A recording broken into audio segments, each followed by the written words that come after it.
It's showing recording. Let us start. It's done. Hmm. Okay, so welcome back everyone to the last session of this 7-day workshop. So today again we have amongst us Dr. Mukul Sharma sir, who is an associate professor in the Department of Library Information Science, Assam University, Silchar. He is a renowned professor of library and information science, and he has a great expertise in the field of research. You have already met him in one of our previous session on day 3. So today he is sharing for the seminar for the seminar presentation session, and with these few words, I would like to welcome the organizing team and the Bahana College, and I would like to hand over the session to you. Thank you.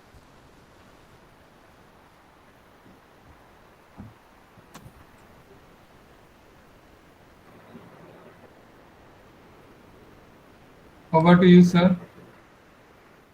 Oh, okay. Thank you.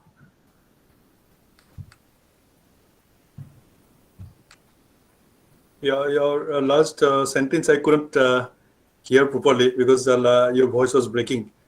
Okay. Sorry, sir, a bit I of think. network issue. Okay. Should we start? Yes, sir. Yes, sir. I think my voice is clear to all of you. Yes, sir. Yes, sir. Your voice is perfectly clear. Okay. Yes, sir. Okay. Thank you very much. So it's a great honor for me for being again in the wonderful sessions. That is, paper presentations will be there, and there will be how many? There will be. I've got a list of 12 participants, presenters who will be presenting the papers, and I would like to know the names. If any of the coordinators can help me out to read out the names who will be presenting. Yes, sir. The first one is Lopamudra Ghosh. Okay. Second, yeah. second probably Bikram Bora. Okay, Vikram Bora. Third, Joyasri Fukon. Okay. Fourth, Padmavati Shaikia. Okay, fine. Fifth, Dr. Champak Kumar Bharali, sir. Okay. Fifth, Priyami Khagoria. Okay. Seventh, sorry, Priyami Khagoria, sixth. Seventh is Malamuni Goswami.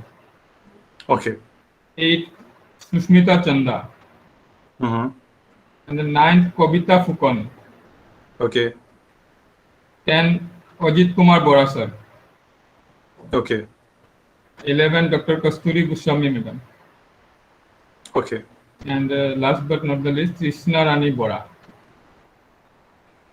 Okay. Okay. Thank you, Dr. Anupam.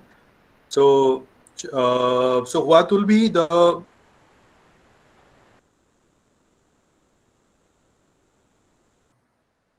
process? Right? Will there be any welcome address or something, or we can directly go to the paper presenters? No, there is no such. Is there any? No such Agenda you have? such agenda, but the thing, only the 10 minutes will be provided to each presenter, for 7 minutes for presentation and 3 minutes for the interaction session. So they can directly share their screen one by one. When you call it the name, they can share their screen and they can present. Okay, so that is a basic rule or guideline that we can follow. So all respected presenters, I think, will be just following the guidelines that because of course we have time constraint. We have to finish it. Maybe if we have the 12 presenters and if we consider 10 minutes each, so there will be 120 minutes will require. That means 2 hours we should have to finish our presentations. So we can add more 10 minutes. Yes. So that yeah, if we sometimes if we have to sum up with the presentations, so maybe we may require some more time. But 10 minutes should be given to all the participants, and 7 minutes for presenting their paper, and 3 minutes for discussions. And sir, if So- someone is absent, then we can go for the next. Yeah, that we can do it, right? And all will be online, and we'll just call one by one. And okay, just let me know, other than myself, who are the other, is there any other, I mean, expert or research person or someone No, who will sir, no, be sir. interacting with You the, okay, okay. are the only. So, okay, I think all the participants, respected participants, are ready for their presentations. And again, I would like to thank the coordinators, Dr. Manojyoti Bora, Dr. Pankaj Bora, Assistant Coordinator, Dr. Anupam Chanda, the Chairperson, Dr. Prasanto Kumar Datta, Principal of Bahana College, and Advisor, Dr. Rafiq Ahmed, Coordinator of IQAC. So thanking them, I would like to take the charge of chairperson of the whole presentation, and I would like to invite the first presenter. We'll go. We'll try to follow the list as we have right now. First, I would like to call respected Lomudra Ghosh to share her screen and present the paper. She will be getting 7 minutes time for presentations and 3 minutes for discussions. And Dr. Anupam Chanda, just have the timer with you so that we can just maintain the time. Okay, it's my personal request. Okay, so I'd like to request Lopamudra to present her paper. She can share the screen. Lopamudra, madam, are you present?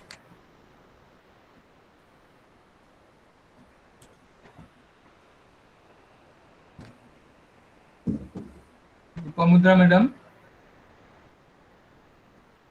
I think she is not present, sir. Okay, we can go for the next one. And when she joins, we can call her. Yes, yes.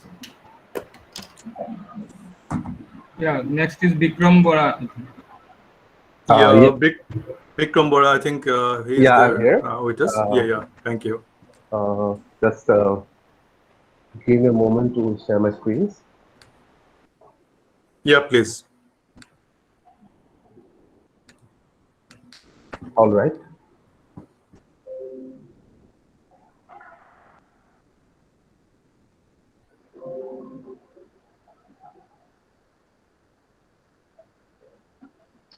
Good afternoon. Am I audible? Yeah. Yes, Bikram, you are. Okay. Honorable resource person and participants, I'm Vikram. I teach history at Bahana College, and it's my privilege to be here today to share some of the tidbits from one of my ongoing projects with you. And throughout this week, we have had some insightful discussions on methodology. As someone who was trained in the discipline of history, what I bring to the table today is the historian's craft. And the historian's craft entails plotting, seeking causality, narrativizing, and being cautious enough not to get embroiled in teleology. And more than often, a historian often tends to meander. So I might do that today. So I apologize for that. So basically, the locus of a historian's craft is the archives. Of course, on the superficial context, by this I refer to the tangible institutional space where we scar old tombs in a caffeine-induced haze, probably. But of course, being a hierarchical space, the archives make and unmake us. As much as we do them, we really read them with the grain and often against the grain. So there are people and events that remain in interstices of the archive, and sometimes they even elude them entirely. So what I intend to demonstrate today is the process of making and unmaking by and of archives. And for this, I have chosen something that I came across while writing my MPhil thesis at Jawaharlal Nehru University. So I'll also put on record that at the very onset, this may not follow the linear structure of a conventional paper, as I'm indented more towards a methodological intervention. Let me just share my screen.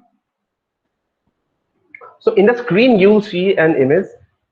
It has two European men with two dogs and an Indian sentry standing by. As you might have guessed, the photo is from the days of the British rule in India. The photo was taken in the northern frontiers of Assam in 1911. And believe it or not, my paper is about these two dogs only. So the dogs were named Bab and Jumbo. And towards the end of the paper, you'll come to know why these two dogs were historically crucial. So how did I came to know about these two dogs?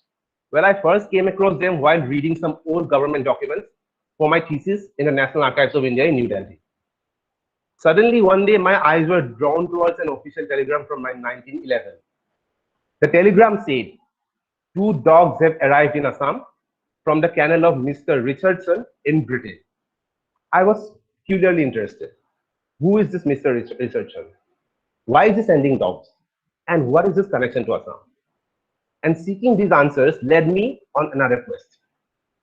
So the part about emploting in historiography is often reliant on intertextuality. The more your sources line up in a linear fashion, the better. But while trying to make our sources linear, we negotiate with the archives in our own terms. And so did I. And so I tried to find out this Mr. Richardson.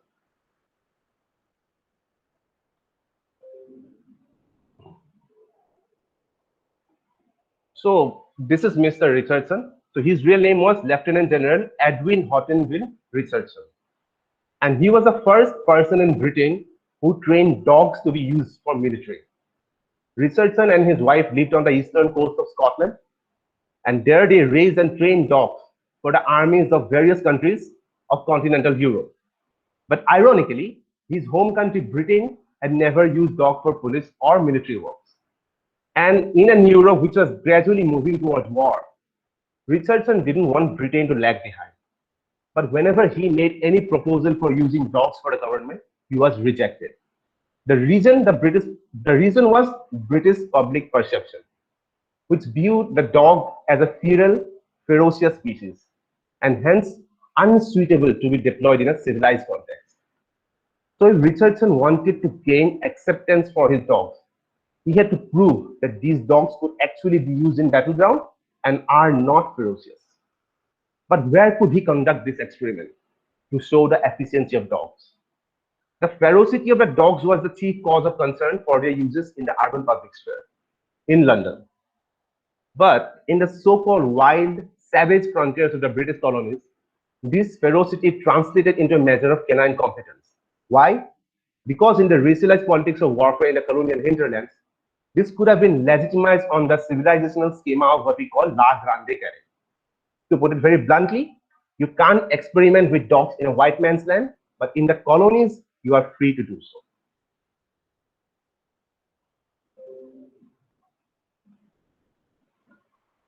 So now the opportunity presented itself in Assam in 1911.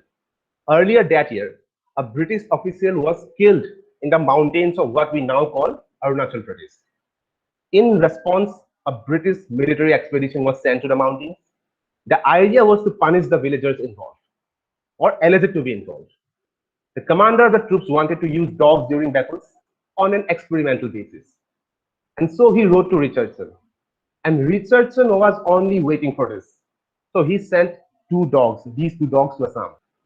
And after almost a century, on a very cold winter day in Delhi, I was reading the telegram of their arrival in the National Archives. Now you may ask here, what is so extraordinary about this story? It may be unusual, but nothing out of the ordinary. And yet I was curious. So I dig deeper. And after going through a lot of letters, official documents, newspapers, and monographs, I found out what happened after the dogs reached Assam. And while doing so, I might have left breadcrumbs for myself for a very canine archive.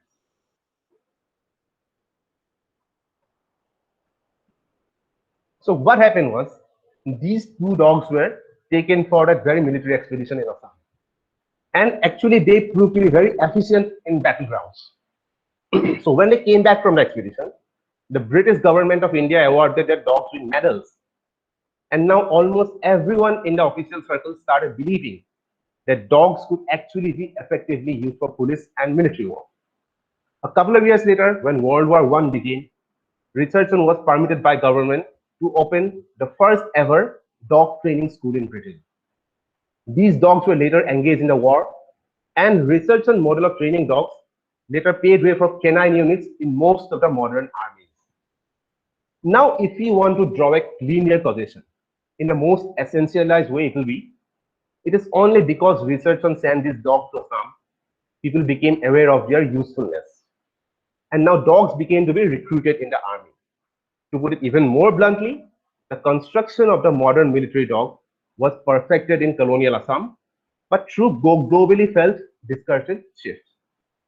And yet, this very crucial episode has almost escaped professional historian scrutiny. Works on uses of dogs barely mention it, but the archives for this narrative was to emerge already. The letters were there, the documents were there, the newspapers, and the papers of Richardson himself. All of these have bits and pieces of the story just waiting to be imploded. And while trying to find the story in this, one unknowingly erects an archive of the non-human case. And yet the story was not just about the dogs. If one unpacks these archives, which in itself is in a state of flux, it also reveals many transcoded narratives of civilizational binary and racialized politics of colonial violence in the margins of empire, in the margins of Assam. We don't have time to go into those, but they themselves reflect the cultural and political milieu of what A.S. Kabilan calls canine imperialism. As I have mentioned before, often the job of modern historian is to escape a trap of teleology. Hence, despite the perceptible non-human approach, this paper should not be construed as an effort to assign any wholesome agency to dogs or to any non-human species. What we seek in the archives is this globally interdependent genealogy of human and non-human interactions in the age of Anthropocene, manifesting in a periphery of the empire that was turned into a dialogical laboratory. These interactions were reconfigured in diverse human registers, and narrativizing them will pose new questions for the historian regarding the gaze and regarding what sort of archives we are making and unmaking while we all are seeking them. Thank you.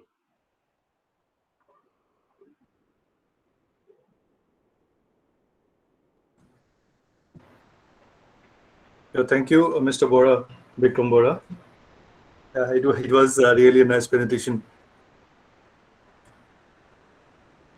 I would like to just know one clarification from you. Is it the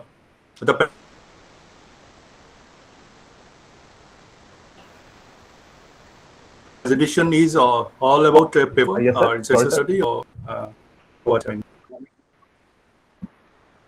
Yes, sir. the presentation that you've given, is it all about the paper that you have written, or it's a study you have undertaken? Are you doing MPhil or right. PhD?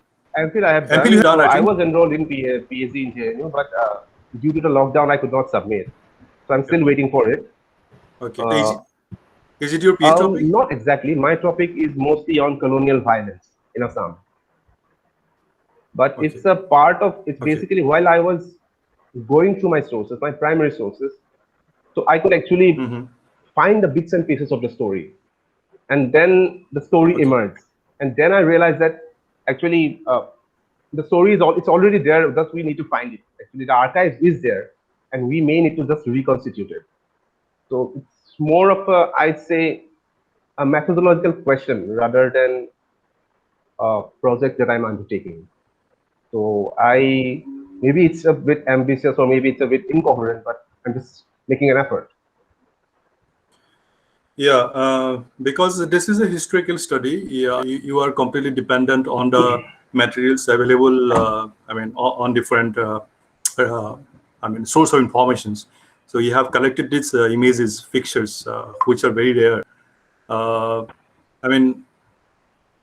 So could you find any objectives out of it? What you are going to find out? With this, are you going to give some information or some interpretations to the society? So what is your main objective with this particular content or the topic that you have just discussed? Sir, what actually the historians often tend to do is that when they look at the archives, they often look it from the top-down approach. Okay. So those who are actually at the bottom of the society, so it's always, as we say, stereotypically, history has always been about kings, about rulers, about governments. But it's rarely about the common people or the subaltern. So, and as there is a new spark in the growth of non-human studies, So I tried to look at the archives as well as whatever was taking place. I mean, not through the lens, but more through the gaze of a non-human species, and how actually human beings around that species interacted with it, and what their interactions actually meant for policy, or for state formation, or for the British Empire in general in Assam. And of course, there is this thing that it's a very unheard of thing. So actually, even I haven't heard that before I Yes, yes. encountered it. Yeah, this is very true. The fact that something as big as using dogs in warfare, which came out of an experiment conducted in Assam. So actually, it may open up new vistas for historical investigation that is yet to be done in our places. Yeah, that's nice. So have you got sufficient resources, the materials, the documents to explore more on this area? Do you know the different sources, or Yeah. are you still trying to find out the resources? Oh, I have found sources. I have found the papers of Mr. Researcher who actually trained his dogs. I have found correspondence that actually British officials wrote. Okay. I have found memoirs and diaries, and quite a large number of newspaper reports. So they actually form a collection. I'm still trying to find more, but I presume I have sufficient. Yes, yes. That's fine. For all kind of historical research, normally you have to just depend on the resources which are already available, which are exist. So primary data collection normally is not required for that kind of studies. I hope that you have explored a lot, and you will be, trying to find out sources, and definitely you will be in a position to give us a very good outcome out of it. So thank you very much, and just is open for the other participants also. I think I have seen 44 participants, including me, in the group. So if there is anyone to get the clarifications from his presentation or anything to ask him, it's open for all now.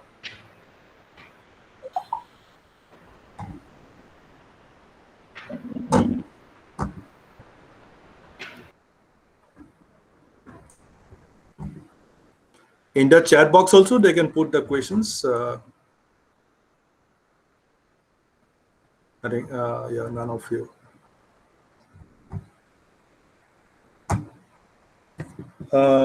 Fine, Mr. Vikram Bora. So would you like to comment anything after the presentations, or just otherwise we can close it and we can move to the next participant, next presenter. And thank you very much for your nice presentation. Yeah, if you have anything to say. No, sir. Thank you, sir. I think we may proceed. Yeah, yeah. Okay. Thank you. Thank you, Mr. Vikram Bora. Yeah. So you can mute your mic. Yes, so next is Lupamudra Ghosh. She is present. Yeah. We can call her. If she's there, she can present her paper. So respected Lupamudra Ghosh, I think. Yes, sir. Am I audible? Yes, Yeah, yes. you are very much audible. You can just go ahead. Okay, thank you, sir. You just present, give your introduction first, where you are working or you are a research scholar. And No, sir, I'm a student. just- I'm studying. I'm actually pursuing. First, you share your screen, then you start. Okay. We can find your name there in the side, I think. Lopamota, you can proceed. And stick to the time, okay? So you're given 7 minutes time to finish your presentation, and we can have the interactions for 3 minutes.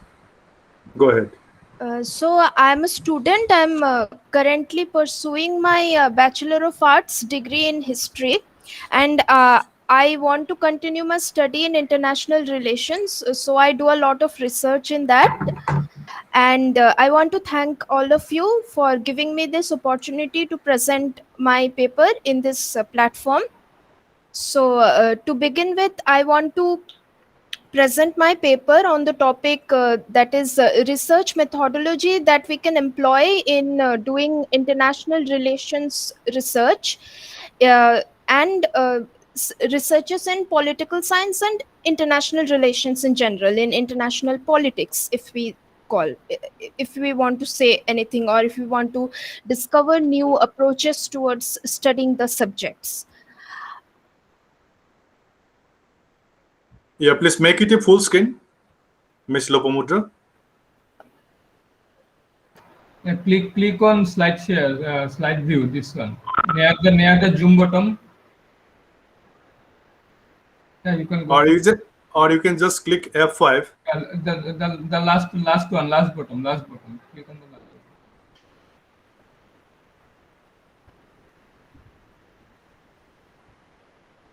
There are four bottom. You click on the last button in the below section. Yeah. Not this one. Before the zoom. Yeah. This one? Yes. Okay. Click on this. Thank you. Yeah, it's coming now.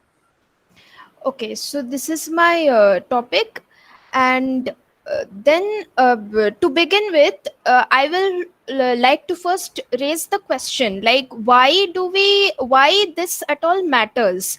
Because I think before, at least I follow this approach, that before I do research on anything, be it history, be it international relations or political science, I look into the intellectual history of that particular subject.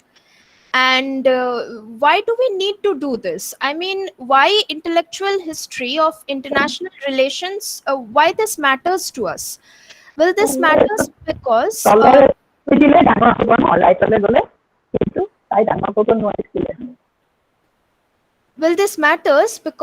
it imparts an interdisciplinary identity to the study of international relations as a subject. And let me just tell you that this subject is not only this, the subjects like social sciences, these are subjects that are shaped by their history. So you must read the history thoroughly before pursuing any research on this subject. And secondly, it legitimizes some approaches and makes other approaches marginal. And thirdly, it generates a sense of purpose and also a sense of belonging. So, why this again matters is because now if we look at contemporary American political science and international relations research, we'll see that these are, at least as much as America is concerned, America is somewhat like uninterested in the concept of a central state, which Europe is concerned. Europe's research methodology is primarily based on the concept of one central state, but America is not like that. Although it majorly focuses on a predominantly federal structure, it is not a state-centric approach. They don't follow a state-centric approach as such.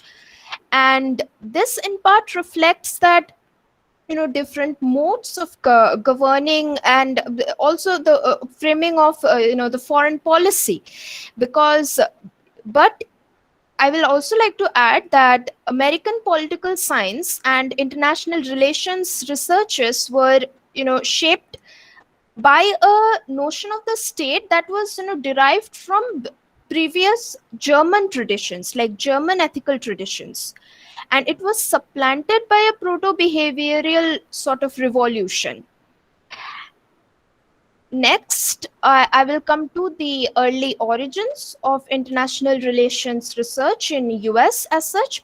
So let me just begin with 1880, when the School of Political Science and International Relations was established in Columbia University in New York, and this was established by John Burgess.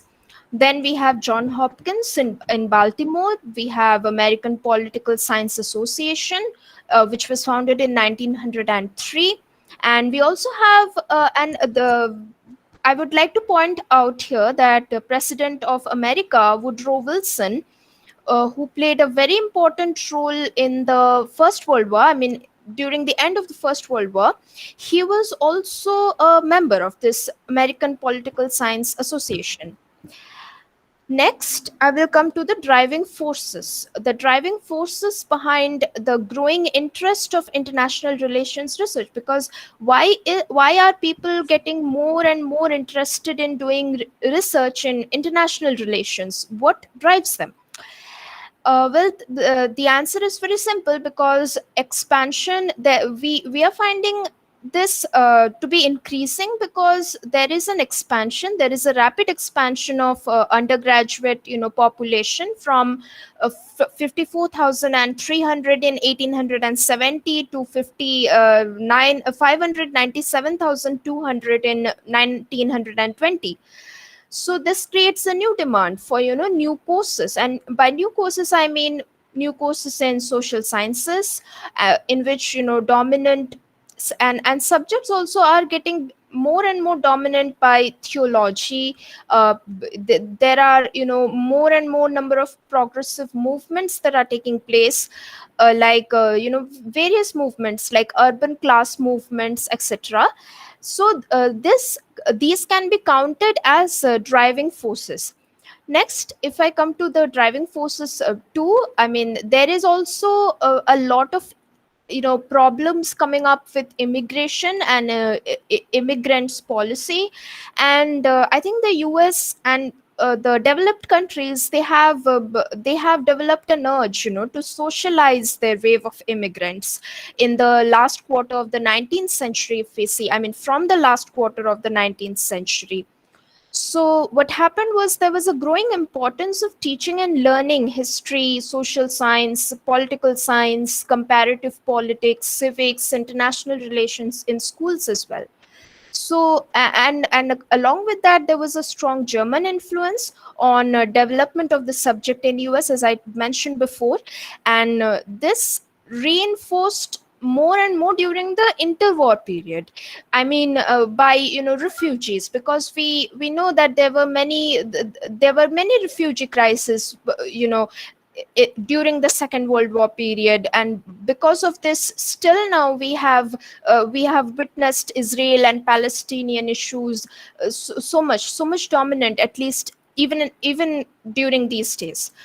So and this was also one thing. And therefore people started taking more and more interest in not in law as such, but they started more and more they started taking more and more interest in international relations research.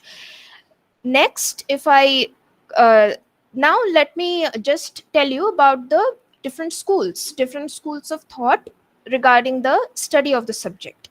First, if I come to the interwar period, if I discuss about the interwar period, during the interwar period, what happened was the Chicago school dominated for the study of international relations, because there was a turn away from the state and need to realize political realities of social heterogeneity. Well, the interwar period was a witness to social heterogeneity. This was a spectacular change we can see. A difference between the pre-war period and the interwar period and the post-war period. We have seen a tremendous amount of social heterogeneity to be taking place during the course of the war. And they were like proto behavioral revolution, reacting against and that led to the people's thoughts and their researchers also. They were sort of like reacting against the formal legal and historical methods of inquiry, which was practiced in the before the war in the 19th century, using and this developed into, and people started changing their methods. They started sort of changing their methods into new methods of inquiry, which I will which I will discuss later. And such times were not auspicious for a scientific revolution, to augment the practice of international relations research. Because before I mean the war happened, before the two world wars took place, people were not so much interested in scientific methods. I mean people did use scientific methods of research, but only in scientific research. They didn't they didn't use it to augment researches in social sciences. So this this was a change, after the interwar period. And then comes the behavioral revolution post World War II. This happened especially during the 1950s and 60s, when the times were right, and there were like so many researches were developed in concepts of like nuclear physics. There were many space Yeah, Miss explorations. Lopomuda, sorry for the interruption. 10 minutes is over. Yeah, actually, your time that has been given to you is over. So still, I can give you 2 minutes time just to sum up everything that what you would like to say. Okay, please take 2 minutes time and just finish wrap it. Okay, Okay, sir. So please don't mind because you have to see the timing. So that's why. Okay. okay. So the thing is, now, as I told you that these times were right, and there were like numerous new researches were coming up in subjects like nuclear physics. There were like many space explorations. There were, and the most important of all is the Cold War that was taking place, the competition between Soviet Union and the United States of America. And this started, due to this, this behavioral revolution, people started using scientific methods of inquiry as well, and aspirations were made that political science and international relations, as such, was like they people started having a notion that these were normal sciences and these were free from value judgments. If there is no time, then I would like to conclude here because of shortage of time. Yeah. Do you have other slides also after this, or this is the last slide? Okay. And Just so now, if you have the slides, just show us the slides. okay. Is this the last slide? No, this is not the last slide. Just show us the slides. We'll just go through it. You don't have to, explain anything. Show us the next slide. Yeah. Okay. Then the next one. Move to the next slide. Okay. Next. Yeah. Okay. Move next. Yeah. Fine. Yeah. Okay. Yeah. Next. Yeah. Okay. Fine. Next. Just last slide. Yeah. Future developments. Just I want to just listen to you from this particular slide. Yeah. Okay, so this is the last concluding slide. So this talks of the future developments, which we can imagine, or which we can assume that is taking place up till now. So we have the establishment of many European associations following the Bologna reforms, and this is the main, the notion started to change, that international relations, political science, these were like subjects which gained the recognition, and people started recognizing the complementary nature of both quantitative and qualitative techniques employed in international relations and international politics research. Earlier, they didn't think that. Earlier, they thought that social science has to do everything with qualitative techniques. But now people generally started. Gradually they started. Recognizing the complementary nature, that quantitative and qualitative techniques just complement each other, both are interdependent. And the researchers started developing more emphasis on the interdisciplinarity of the subject, and there was this increasing internationalization, and due to increasing globalization, what happened was these researchers also expanded, and this is the reality today as such. Okay. Thank you, Ms. Labomota. Yeah. Thank you. Will you please show me the first slide? The title of the presentation. Yeah, it's open for discussion now. Is there anyone to have a comment on the presentations? They can put their comments.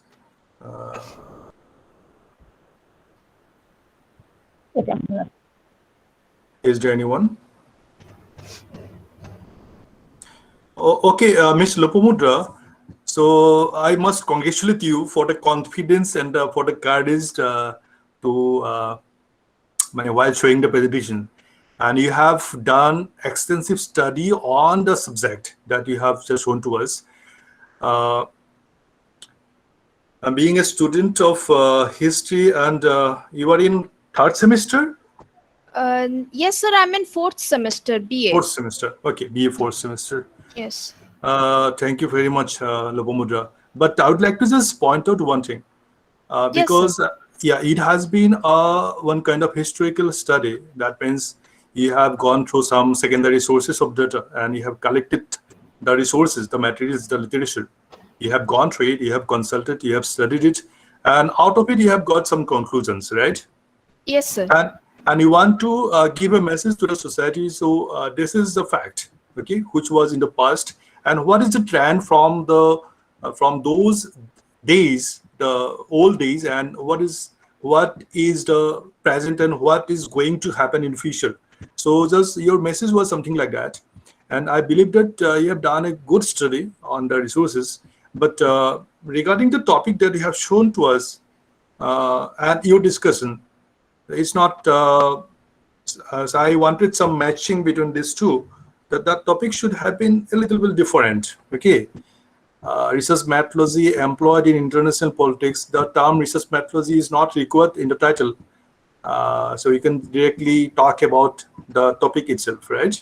And definitely you have used some research methods, research techniques to, find out the resources as well as to come to the conclusion.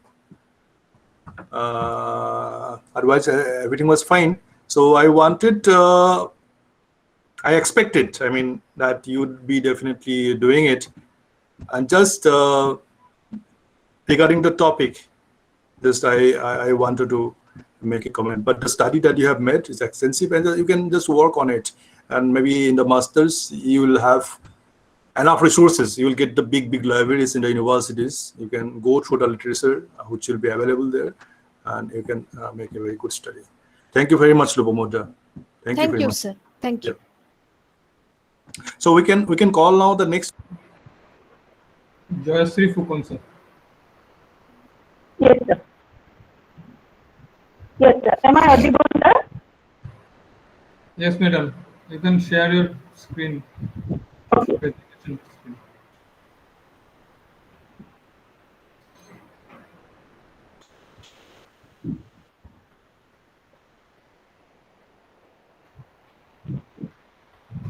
Yes, sir. Is in visible, sir? Yeah. You can go ahead. Just A stick to very the good time, please, afternoon. madam. Yeah. Okay, sir. A very good afternoon, everybody. Respected chairperson as well as the resource person of third day's second session of this workshop, organizers of the seminar, and my dear learned participants. Myself, Ajit Kumar. I am going to present the paper, and the title of the paper is Factors Influencing the Fertility of Foreign Women in Rural District of Assam. And the main topic is fertility and factors. Madam, your voice is breaking. I don't know. What about the others? Are they getting the clear voice from madam? Site is breaking. Yes, sir. Your voice Yes, is sir. breaking, ma'am. You just check your microphone once or reconnect it. Yes, sir. Your voice is breaking. We are not getting a clear voice. Madam, do you have any presentation slides? Yes, sir. Is it clear, sir? Is it clear? No, it's Not clear. It's okay. Yeah.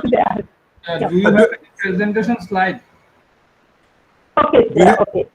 so. Do you have Okay, slides, sir. madam? Next. Okay, sir. Fertility. Next one is related to main Madam, please, topic is please. related to Horizon Madam, community. Madam, Yes, sir. Is it clear, sir? Okay. you share your screen first. Okay. We are not Next.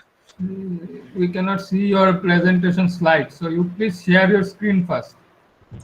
Screen.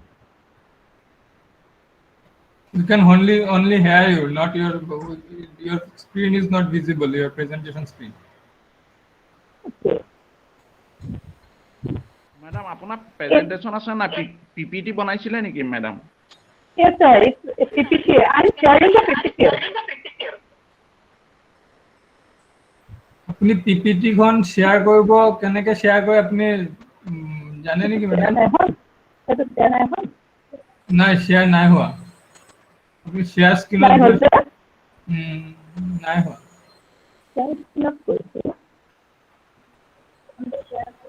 Share কৰিছো। আপুনি তলৰ ফালে চাওক কেইটামান button আছে তাতে share screen বুলি এটা ওলাব প্ৰেজেন্ট নাও তাতে ক্লিক কৰক Share কৰিছো। প্ৰেজেন্ট নাও তাতে ক্লিক কৰক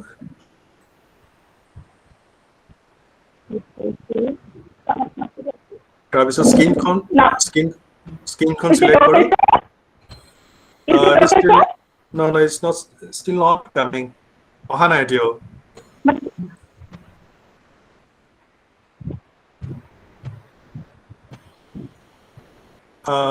Anupam, did you receive her slides? No, sir. Okay, otherwise you could have Yes. shared a screen. Ma'am, can you do one thing? Can you just WhatsApp us or mail us your slides? We will share it after receiving it.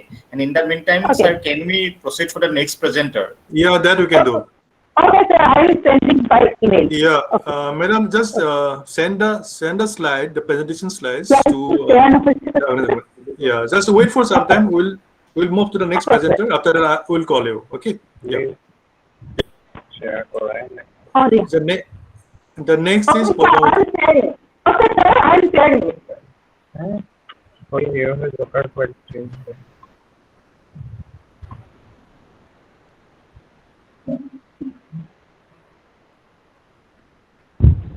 It's not coming. So, sir, we can go for the next presenter, Padmavati Sekia. Yeah. Okay. Yeah, Padmavati Sekia. Hello. Yes. Very good afternoon. Wait, All madam. of the- Madam Padmavati, madam, just a minute. I think her slide is coming. Yeah, it's coming now. Okay. Yes. Very good afternoon, all of the respected resource person and No, Madam, participants. madam, is it your slides or no? It is just Yes, sir. Yes. No, Jayashree Fukan madam is present. Hello. So you have to wait to have presentation. Okay, madam Padmavati, madam, Yes, just sir. Is it visible, sir? Yeah, it Yes, is visible now. It is visible now. Okay, the topic of the paper is sectors representing the fertility and origin women of the Tribhuvan district. And the next one is related to fertility and the factors. Fertility means the actual bearing of children during a woman's reproductive period, which is roughly from 15 years to 45 years, and total period is most probably 30 years. There are 5 factors of the fertility. Excuse me. Yes, sir. All other participants are requested to mute their mics. All other participants are requested to mute their mic. Yeah. Yes, sir. 5 factors. Number 1 is biological factor. Number 2 is physiological. Number 3 is sociological, economic factors, and family plan. Boundaries refers to the direct fertility influencing factors, approximate determinants. And the 4 factors according to him is marriage, conception, lactation, and induced abortion are the primary proximate causes of fertility differences among the population. And the next slide is related to horizon community. Horizon means the children of God was a term first used by Mahatma Gandhi to refer to Dalits in 1932.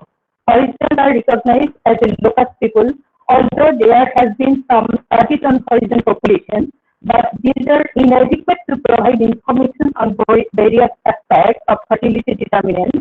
It is also observed that preferences for children is still very high among the horizon community. And the next is related to the objectives and methodology. Main objectives of the paper is to study the educational level and fertility of horizon women of Tribhuvan district to study the practice of family planning among the horizon women of the study area, and to study the impact of education on fertility of horizon women of study area. And methodology, the study will be based on the empirical investigation of the women of horizon community of the Brugger district. Both primary and secondary data will be used for analysis. For primary data, multi-stage sampling technique will be adopted. Next is related to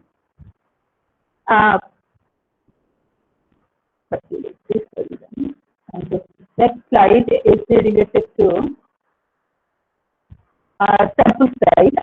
The population, sample size and population. The population of the study will be on the horizon basis of 4 horizon colonies of the Dibrugarh district. It is Dibrugarh, Duliajan, Naharkatia, and Namrup.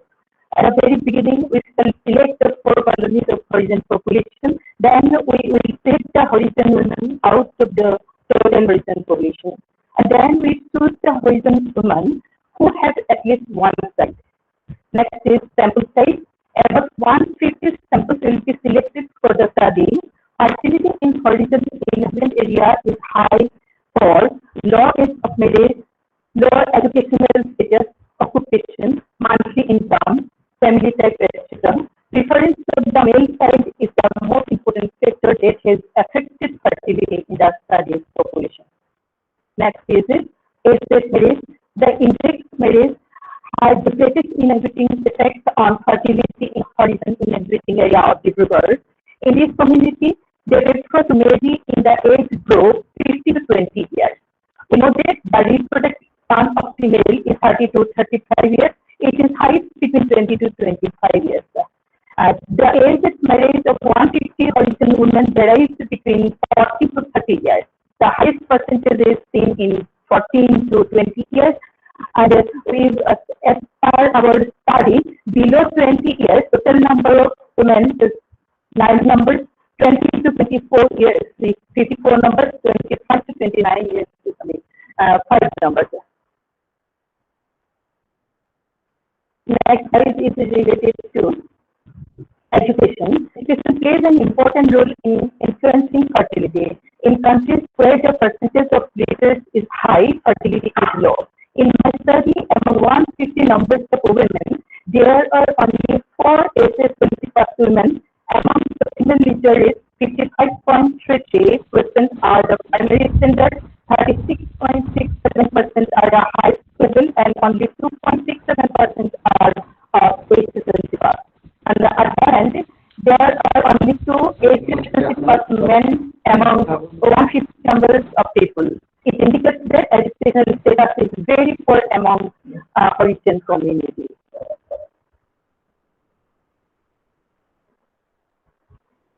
Next slide is related to occupation. Occupation determines the economic condition of a family, which is in turn affects fertility. Many workers have high fertility because of supplement and family income.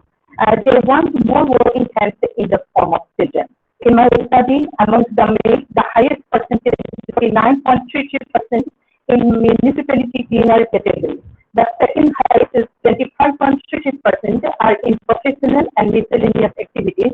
18.67% are as wage earners. 4.67% are in small business, and only 2% are in government.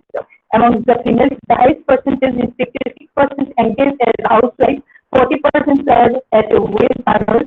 2.66% are in municipality cleaner category, and 0.6% is in private job, and 0.67% is small business. Next slide is related to income. Monthly income of a family also affects fertility. Low income earners have high fertility because they want more assets whom they prefer as economic assets. The monthly income among the 150 horizon families, the highest percentage is 48.67. Income level 3,000 to 5,000, there is only 6 earners. 5,000 to 10,000, I found only 63 earners. 10,000 to 20,000, that is 73 earners. And above 20%, I found only 8 earners. Next is related to contraception.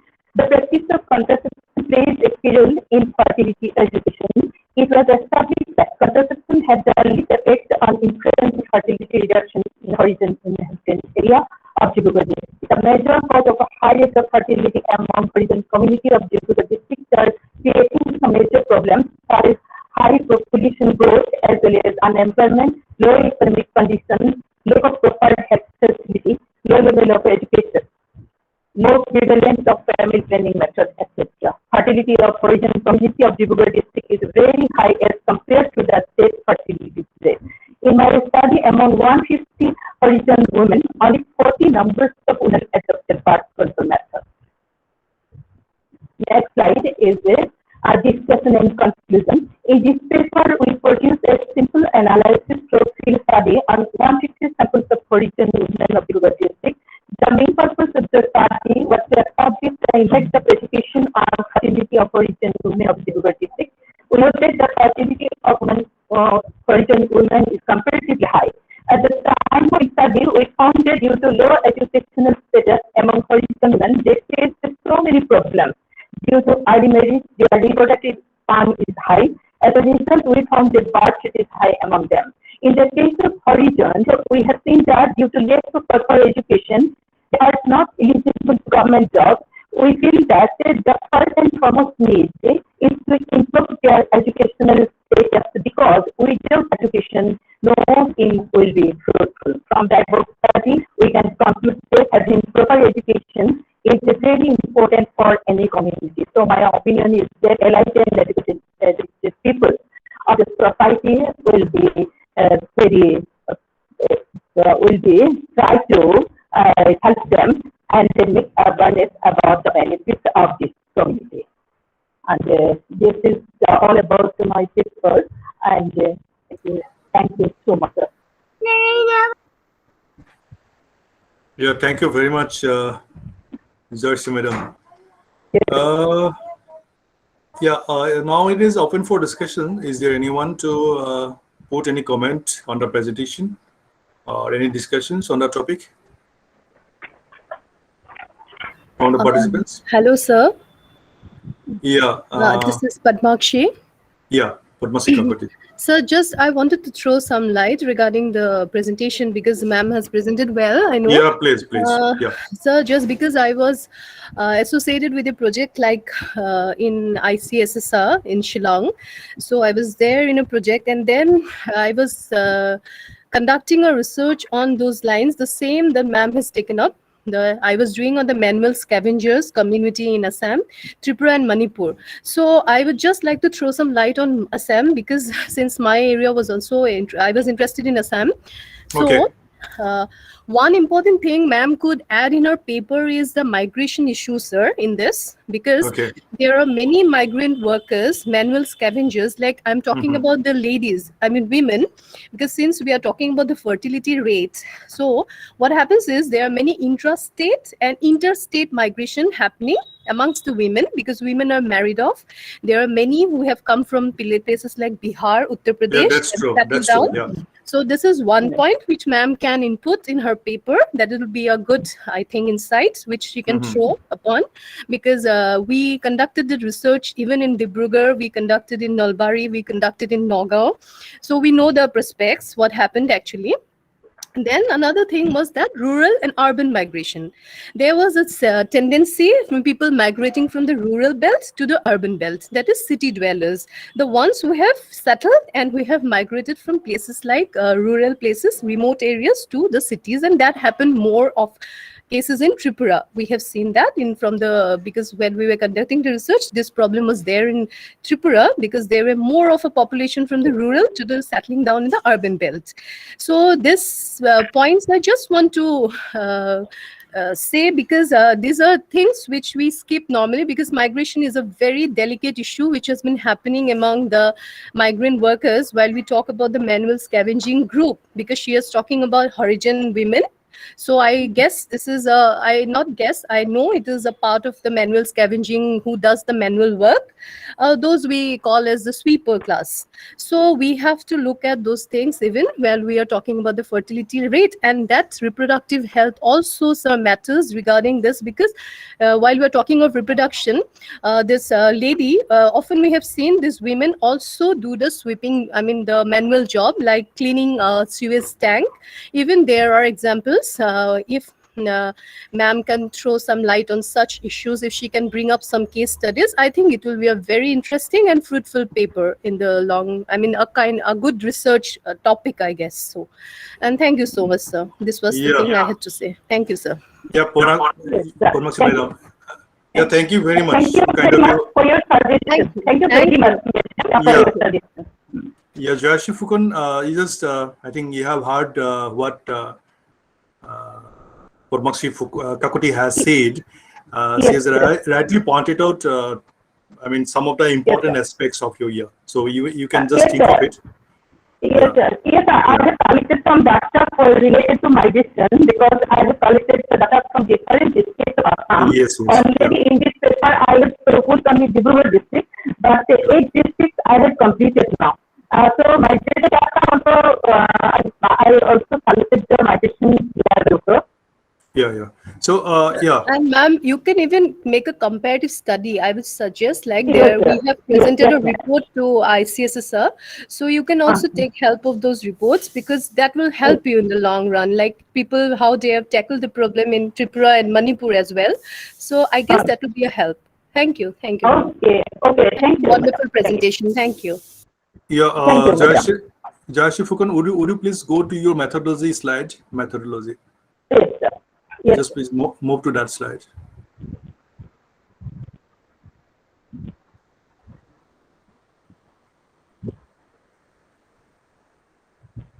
Methodology. Yes, sir. Yes, sir. Yeah. This one is methodology. The study is based on empirical investigation of the women of origin community of Jimbo district. So primary and secondary data will be used for analysis for primary data, multi-study techniques. Yes, ma'am. Here you have just mentioned the study will be based on the empirical investigation, but already you have conducted the study and you have shown us the results, outcomes, right? The findings you have shown us. So that's why, I mean, it's not that you will be making the empirical investigation. You have already done the study, okay? So here there is a mistake. Actually, the study has already been made and you are presenting us the findings, isn't it? Yes. Okay. Yeah. And I have just doubt about the size of the sample. 150 sample size in Dibrugarh district. I think it's a less number of I mean sample we have taken. Do you have any idea? Do you have any idea how many? I mean. Yes, sir. I am doing my pursuing my PhD on horizontal community of Assam. And the resource person in the first stage of at senior presentation, he advised me to collect 500 data from different districts. So from the Dibrugarh district, I selected only 60. Oh, that's fine. That's fine. Yeah, that's fine. That's fine. Total number is 500, sir. Yeah. That's fine. That's what I was just wondering. Why you have chosen only 150 from one district? There may be. Do you have any data, any information? How many origins, the population of that category of people in that particular district, in Dibrugarh district? Any secondary data do you have? Dibrugarh district, a large number of origin community people are there in the railway colony, and they are near the Assam Medical College Hospital near colony. There is so many horizontal community populations, and most of the place in district in the Upper Assam, horizontal community population is highest in Tinsukia district. Yeah, if we talk about the population size, I mean, do you have any secondary data in that district? Secondary data, 1,000 lakhs. Yeah. Excuse me, sir. This is Padmakshi again, sir. Yeah, So please, I'd please. like to add something, sir. If Yeah. possible, she could look for the census report of the district, like census office for the Yeah, secondary yeah. data she could collect. So I Yeah. think so that would be a good thing if she can do, because they at least she will get a good size. I mean, she can get an idea about how many and where they are being settled and where what. So I think the census will help her Yeah, in. exactly. Yeah, that's what I wanted to say. Yeah. Yeah. Yeah, ma'am. You can just go to the census office and then collect the district information. That would be a help in this Yeah, study. And you can because always compare the districts. I mean, not only Dibrugarh, you can take up many districts from your near and around places like Tinsukia. Also, we have, since we have an ample number of people, migrated people from many places in Tinsukia. Even I know that. So you can just take a look on all those things. yeah. Thank you, sir. Thank you. Thank you. Yeah, that is also my advice. Yeah, we should, when we take up any sample, so we need to see what is the total population of that particular category of people. After that, what is the percentage we have taken up?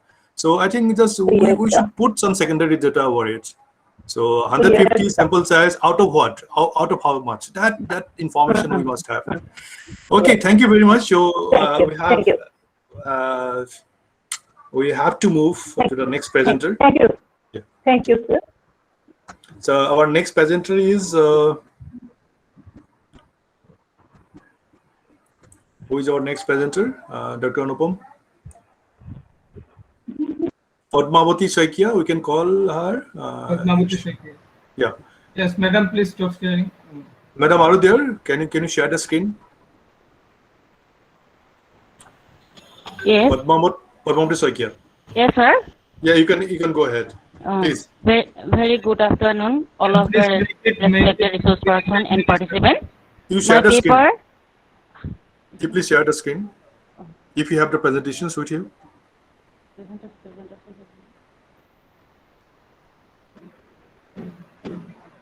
Do you have the PPT, madam?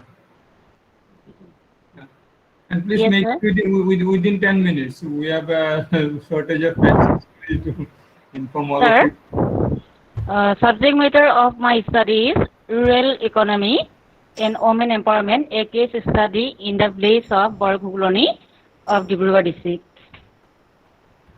Introduction. Make the full screen, madam. Make it full screen. Full screen. You can press F5 function key button F5. You'll get the full screen. Yes. Not here, madam. Just you go bottom. Click on this bottom. Then already I have told you, but this one, the three bottoms are showing here now in your. Oh, this is, I think this is MS Power. Yeah, MS. This three bottom below left. Below three bottoms.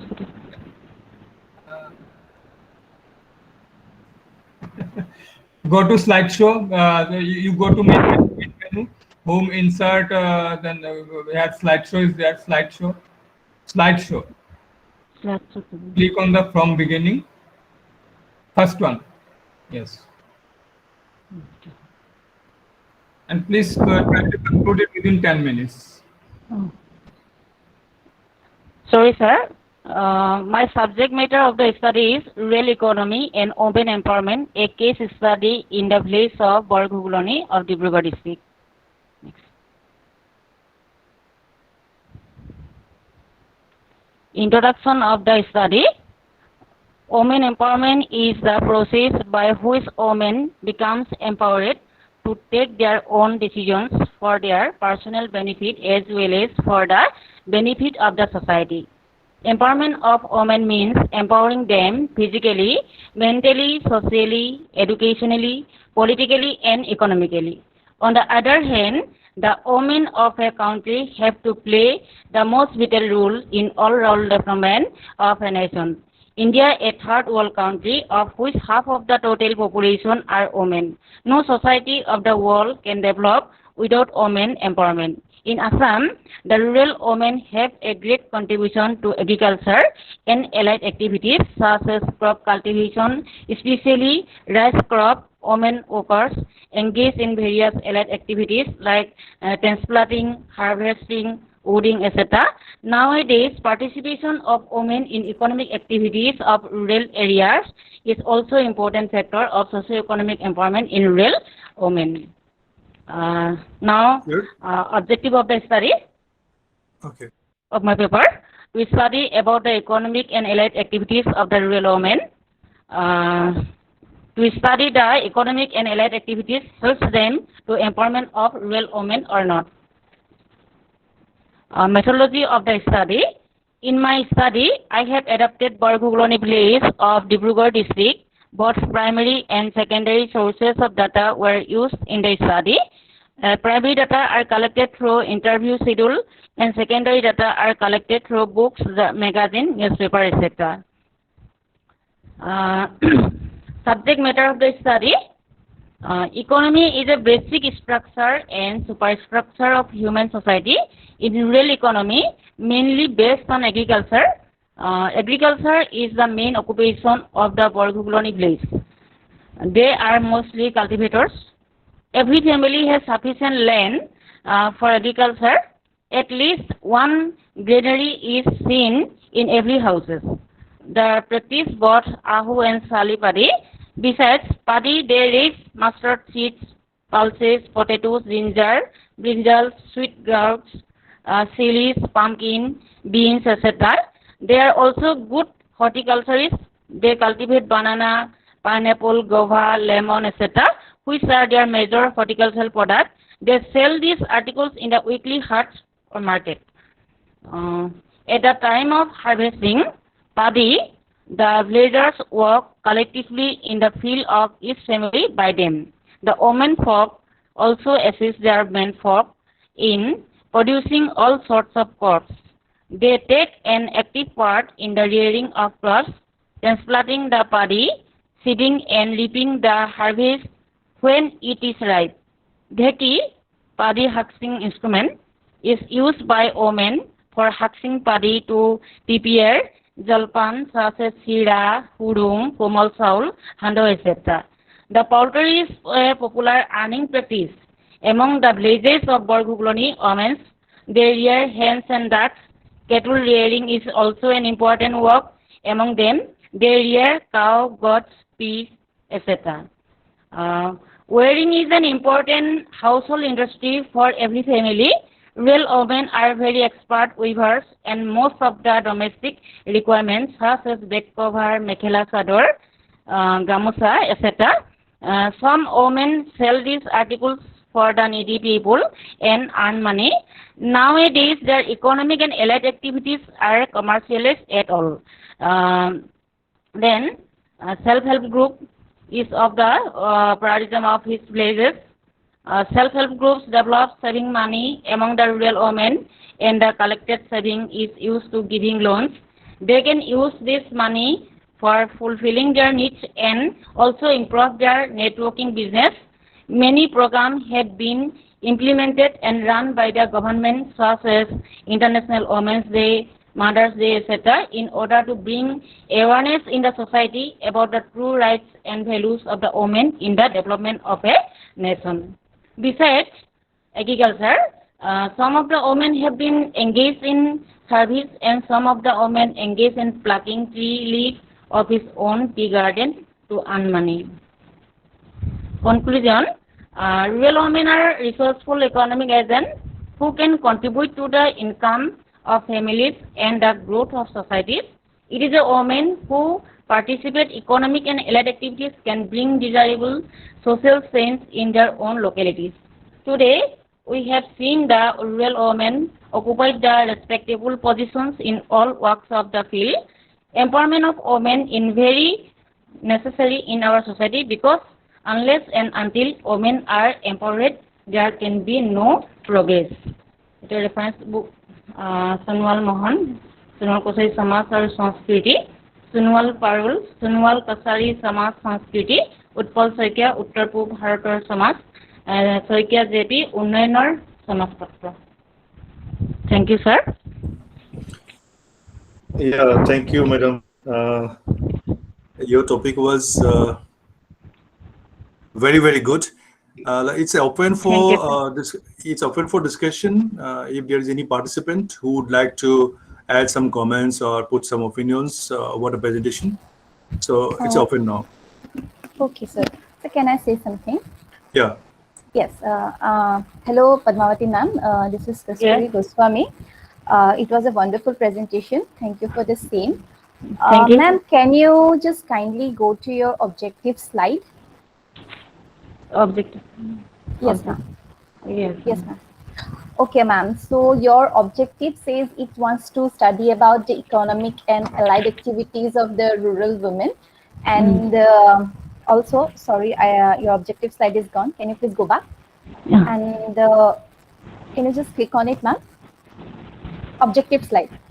Objective next. Yes. Okay. And it says that the economic and allied, how it has, for first, ma'am, to be, just to add to it, you have to reframe your second objective as far as my understanding of framing of the objective is. So that is one thing. And second thing, throughout the study, you said that the methodology part, you are adopting maybe the primary methodology, right? Yes. Yes. So during your presentation, yes, it came out that what these rural people are good at and what they are not. But I think that we have not seen, your primary study results or any secondary results are, visible on your slides. And if you could add the same, the, presentation would be much more interesting. And I would also like to ask you, ma'am, why you chose this particular area for study and not anywhere else? Is there a certain reason for it, or it was just a matter of convenience? So if you can throw some light into it, I'll be grateful. Thank you.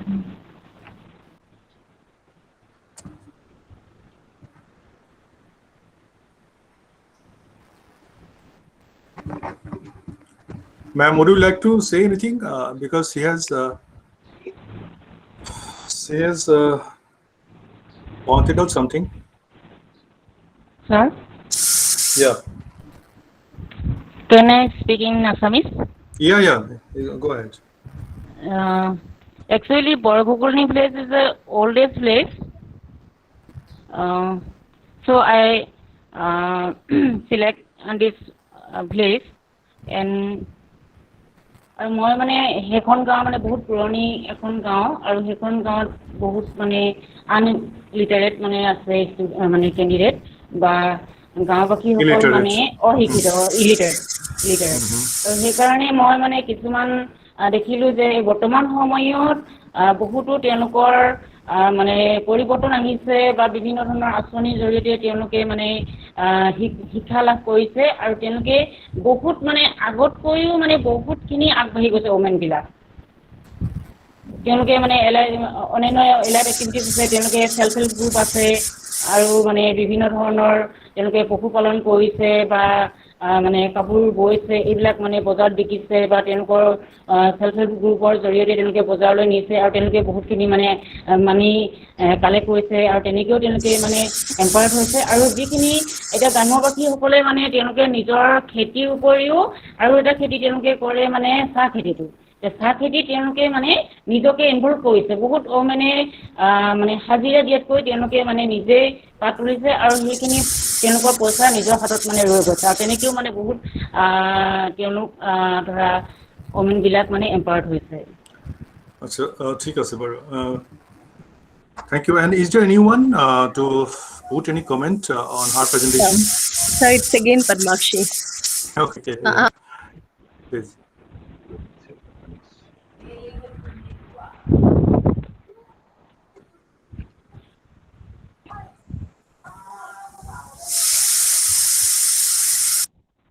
Yeah, please. If you have any comment on it, sir, we have only 40 minutes left, and there are 8 Yeah, more that's right. there. Yeah, just a small thing.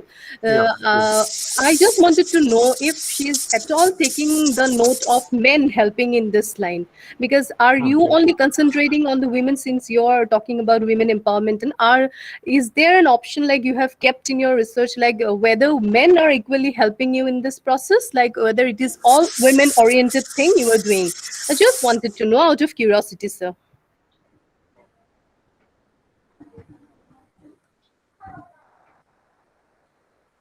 Yeah, ma'am, would you like to reply what she's asking?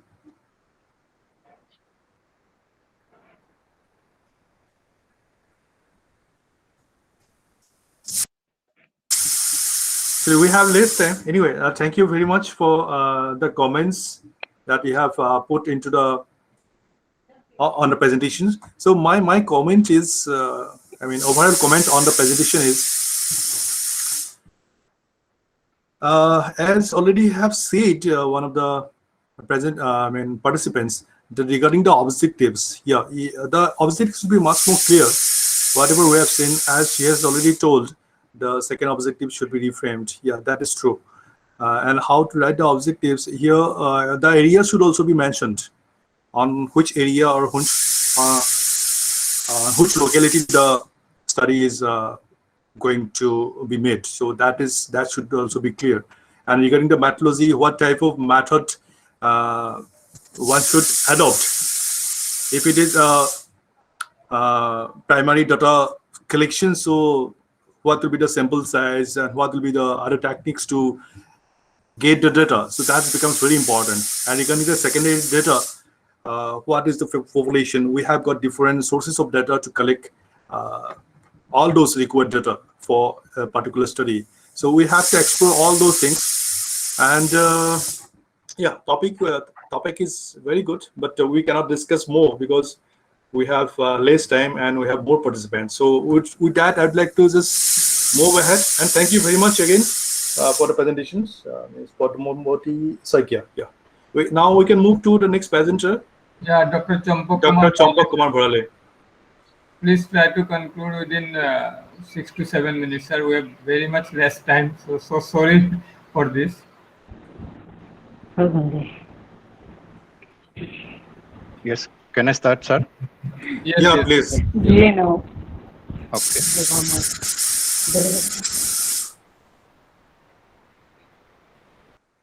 Yeah, Padmamati ma'am, you can mute your mic. Yeah, okay, fine. Sir, go ahead. Yes, sir. Good afternoon, everyone. Myself, Dr. Champak Bharale from Johari Engineering College. The topic of my presentation, let me show it. Let me share my slides. Okay. Sir, am I audible? Yeah, you're very much audible and you can share your screen. Okay. Respected. Okay. Yes, I have shared my screen. Sir, is it visible? Yes, sir. Yeah, Is it's it coming. Okay. It's visible. Yes. You can make it full screen. Okay. I'm making it full screen. Okay. Yes, sir. As respected chairperson, sir, and my fellow participant, myself, Dr. Champak Bharale from Johari Engineering College. The topic of my paper is Use and Importance of Johari Window in Interpersonal Communication. Actually, the focus of my paper is on Johari Window. It is one point, and the other is interpersonal communication. Actually, the genesis of my paper, then I was doing one course in NPTEL, IIT Roorkee, and here I came across the term Johari Window. And looking at the term Johari Window, I tried to make a little focus on it. At the same time, I came across to few things, one course in leadership and governance in higher education. There also one research person, they say that if you want to improve your interpersonal skill, communications, you focus on Johari Window. Johari Window will help you a lot in understanding, in improving interpersonal communications. Then I thought, the thought came to my mind on preparation of this paper, and I started to proceed. So here I would like to focus on these two things. One is Johari Window and the other is interpersonal communication.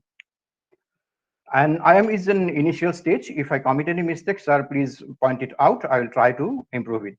And while I am dealing with interpersonal communication, I will focus mainly on verbal communication, not on other forms of communication. So let us see one line that is, sir, am I visible? Is it visible, sir? Sir? Yes. Okay. Yeah, so make it full screen. Yes, sir, I made it full screen. Is it okay now, sir? It is not coming on my laptop, on my system. And regarding others, Anupam? sir, It is not coming. Okay, you can go ahead. Sir, you can scroll the screen. Yeah, you can go ahead. No problem. okay. Bren, here you can see the Benjamin Franklin. He said once that remember not only to say the right thing in the right place, but far more difficult still to leave unsaid the wrong thing at the tempting moment. Yes, this is quite important. So, if we study the Johari window and if we want to make our interpersonal communication, improve our interpersonal communication with the help of Johari window, let us have a little now focus on what is Johari window. The concept Johari window was created by two psychologists. One is Joseph Loof and the other is Harrington Ingham in the year 1955. This concept is primarily used for self-help and to create a cooperative setting with others. So far as the term Johari is concerned, it is a combination of the first two names of its creator. One is Joseph Loof and the other is Harrington Ingham. And it makes the term Johari. Johari window, yes. Sir, Johari, your slides are not moving. yeah, okay. Is it okay, sir? Now, is it okay? Yeah, it's okay. Yeah. Oh, okay.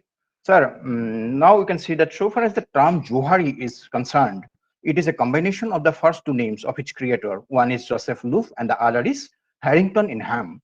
And Johari window, it can be used to help people understand in a better way and to improve interpersonal communication as well as relationship.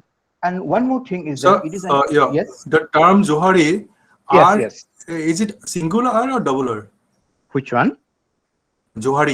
Johari window. Johari, the singular, sir.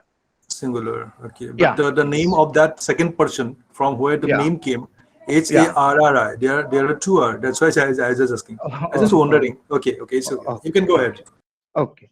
Now, useful tools. It is an useful tools in improving self-awareness, our abilities to work with others. It works by helping us understand the differences between how people, how we see ourselves and how others see us. Actually, it is a very complex problem I found in communication. How we see ourselves and how people see us. This is a very complex problem. Sometimes we try to make some over exaggeration of our personality, but unknowingly, if we do not focus on Johari window, or if we go for communication, especially interpersonal communication, without focusing on Johari window, then some loopholes can be seen here. Let us see what are the points to be highlighted in Johari window.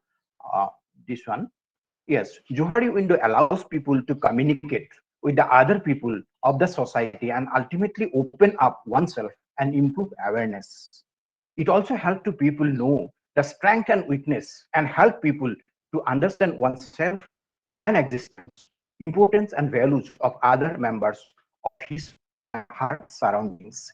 Here I would like to say one thing, sir. Actually, in the scenario like in our state and in our university, we provide degrees in hard skills. Suppose we provide degrees in some special subject, but I do not find in any institution where soft skills is particularly taught to the people. So why we can see some gap between the academians and between the other sections of the society. Hope it should improve, and if we follow few things in our leisure time also, it will be helpful for us. So let's see what is the objectives of my paper. My objective is Johari window as useful tools in personal communication.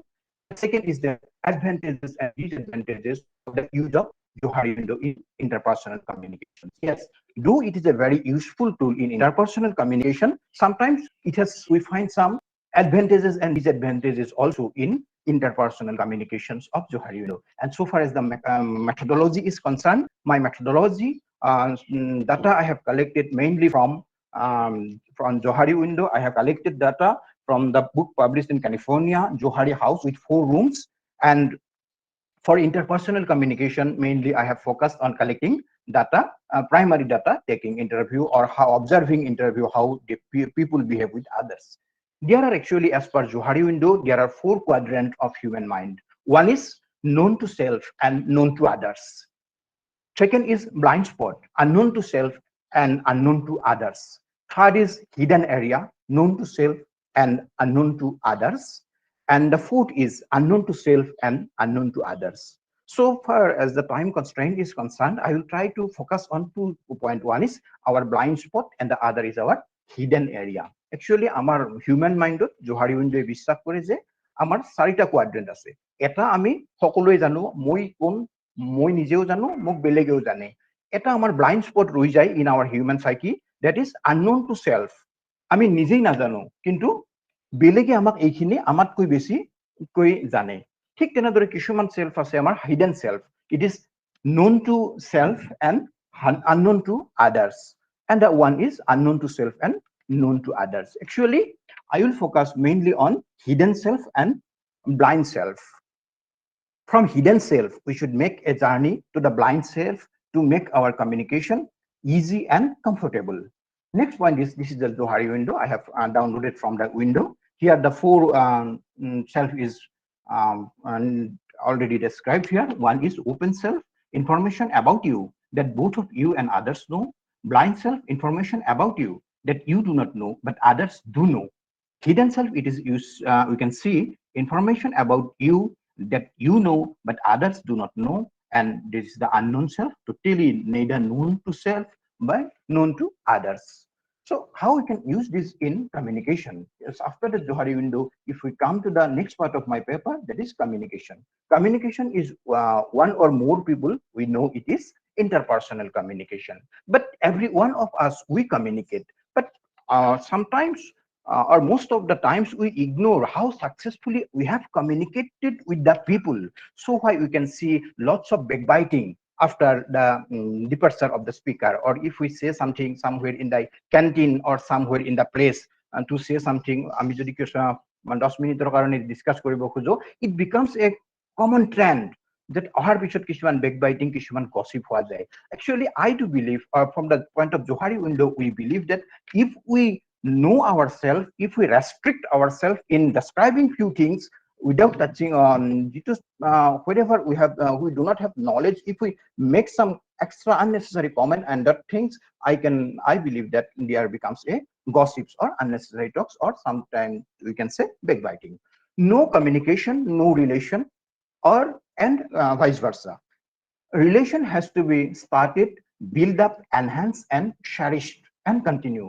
I believe that relation should be of such type. It should be built, it should be enhanced, it should be cherished, and it should be continued. One has to ask oneself how much communication he has for the given relation. The height of communication, it decides the depth of relations. Yes, sometimes I personally believe that our height of communication, it decides the depth of relations. And similarly, I can believe that the depth of communication, it decides the depth of our relations. And the first thing is that one should understand communication is a dynamic relationship. As humans have same sensations, aspirations, emotion, feelings, sentiment, hands to come where they treat others. Okay, I may feel all sort of time, so I am coming to the next point. That is how Johari window, use of Johari window, it can help us. One is self-awareness. If we look at Johari window, if we study in details, if we make an analysis, then it makes us aware to control us. It helps us in making cordial relationship. At the same time, I believe that if we follow the Johari window properly, it helps us to develop our personality or personal development, and similarly in building trust. But there are drawbacks in Johari window. First thing, that we should look at our audience to whom we are talking or we are dealing with. Sometimes we should make some analysis of our audience, how they are decoding our messages. Using Johari window may become useless exercise if it is not linked to the activities of day-to-day life, which reinforces positive behavior and correct negative behavior. Second thing, that people should be very much careful in expressing some of our happenings of personal life, such as mental health and large-scale failures. Yes, sometimes if we go to the hidden self of our Johari window, known to self and unknown to self, unknown to others, if we expose our unknown self in a large extent in front of others, that this point may happen. People should be very much careful in expressing our happenings of our personal life, such as mental health and large-scale failure. People should avoid of discussing all these things in public. And the other thing is that some audience may pass on the information to others they receive further than desired by communicator. So making a relationship, choosing our audience, always we must be careful. Johari Window instruct us to be careful because we should not share everything with the, in a common place with a common audience.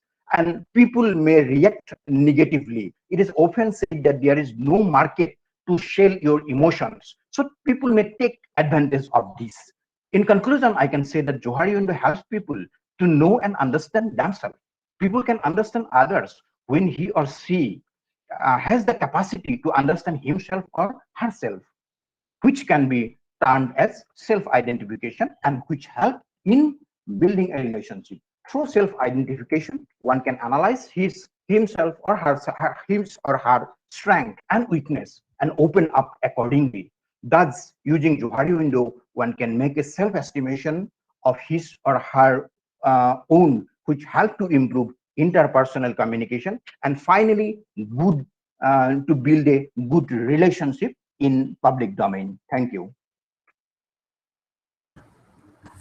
Yeah, thank you very much, Dr. Horali. Welcome, sir. Yeah, I think for many of us, it's a new concept, Johari Window. Many of us are not aware of the 4 quadrants. Okay, we know how much I know myself, sir. or how much others know. Yes, sir. Yes. And the first quadrant, that is open self, is very, very important. And it suggests that we must to increase that quadrant, isn't it? Open self. Yes, sir. Yes, sir. Yes, yeah. Sir.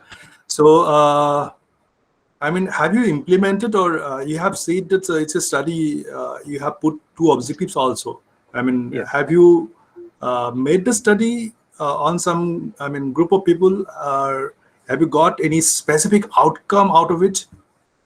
Yes, sir. Actually, I have already said I am in initial stage. I am making its use, and so far as the interpersonal communication is concerned, I want to take some actually dispute why it happens. What is the reason behind it? Similarly, I take the sample of a sample of gossip taking silently in public place. And why these gossips are happen? Is it the fault of the speaker, or it is the fault of the audience?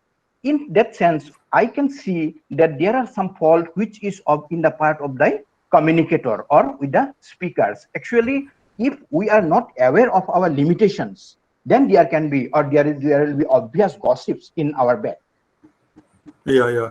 And I think you'll have to be very much careful while choosing the methodology, because it will be the qualitative study. And the human behavior is, I mean, it's changing all the time.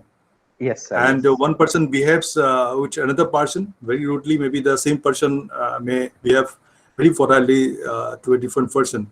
And Yes, it sir. depends on the context. It depends on the environment. I mean, it's very difficult to understand the human behavior. And you Yes, are sir. just going to make a study on it. So it's okay. You have just brought a new concept, and let's see if you in future, if you make a study on this topic, and maybe you will get to know through some publications or some intellectual outpost that you are going to make. Thank you very much. Sir. And it's open to the other participants, but the point is we have very less time, so we cannot open it for the discussion. But one participant, if there is anyone, and put any comment on it, so within 10-20 seconds, instant comment. I want instant comment.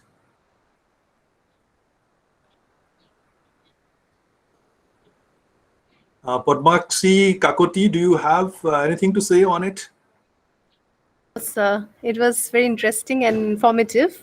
So no, sir, I don't have much to say. Thank you, sir. Yeah. Okay, then. We can proceed to the next presenter. Thank you very much, Dr. Horali.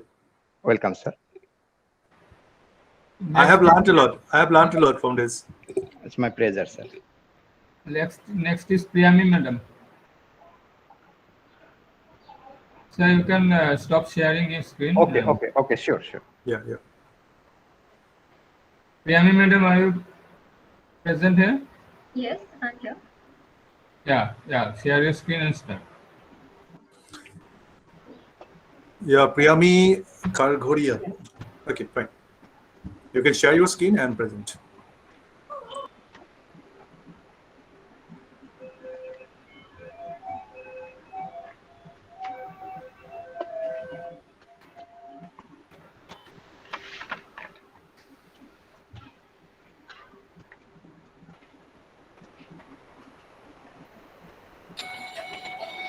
Is it visible?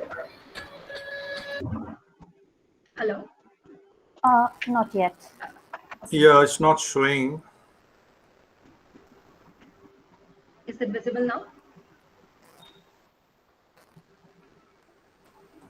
Yeah, it's coming. Make it the full screen.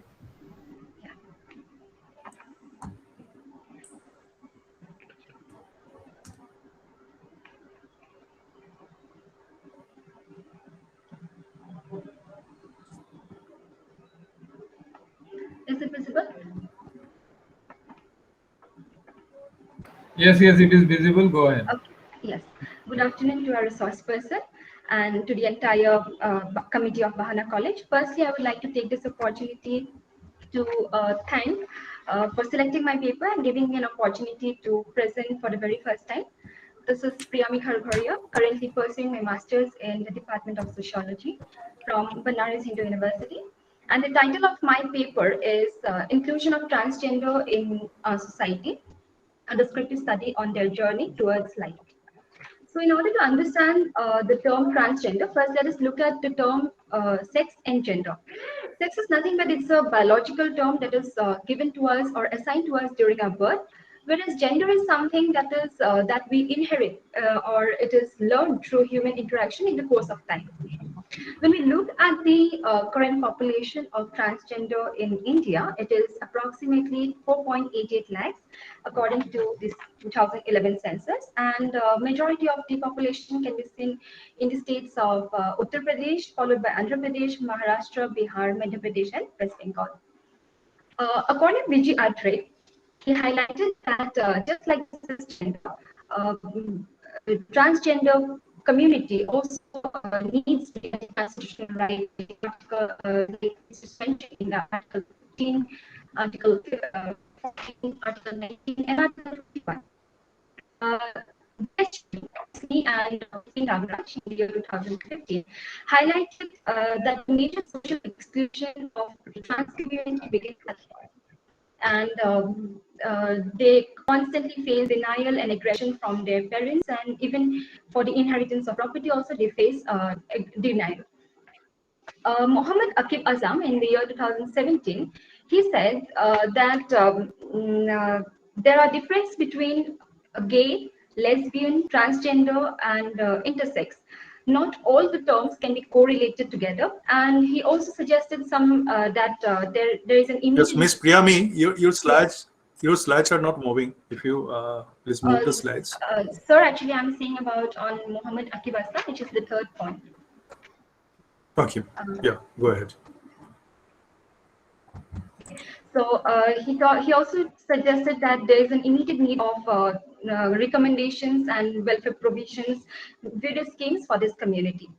Apurva Kumar Pandya, whereas he said that the trans community, they belong to the marginalized section of the society, and and they are very prone to constant discrimination, their fear and stigma.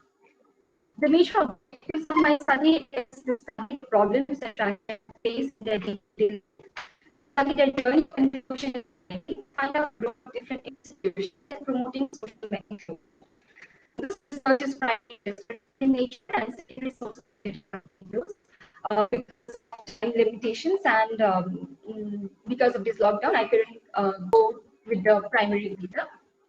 Anyways, ever since our independence, we had to wait till the 12th five-year plan for the empowerment of third gender. Different states have also made several initiatives for the upliftment of this community. Like Kerala was the first state to formulate a transgender policy 2015, which aims at which ends discrimination, and they wanted to bring the community to the mainstream. Whereas Maharashtra was the first state to set up a cultural institute for the society, for the community, trans community. Orissa government also drafted a policy of transgender policy 2017. Tamil Nadu has a separate board, Tamil Nadu's transgender welfare board. And Assam is the first state to add transgender in the gender option in the civil service examination. Now, let us look at the various problems that is faced by this community. They face social discrimination in every field, like health sectors, or be it educational or employment, or any public, anywhere they face social discrimination. And once they have been recognized as the third gender, they are being forced by their parents to leave their home, which leads to lack of adequate educational facilities, and this in turn puts them in financial insecurity, which also forces them to do certain works like begging and prostitution. Because of this, they are more prone to various health issues like HIV and sexually transmitted diseases.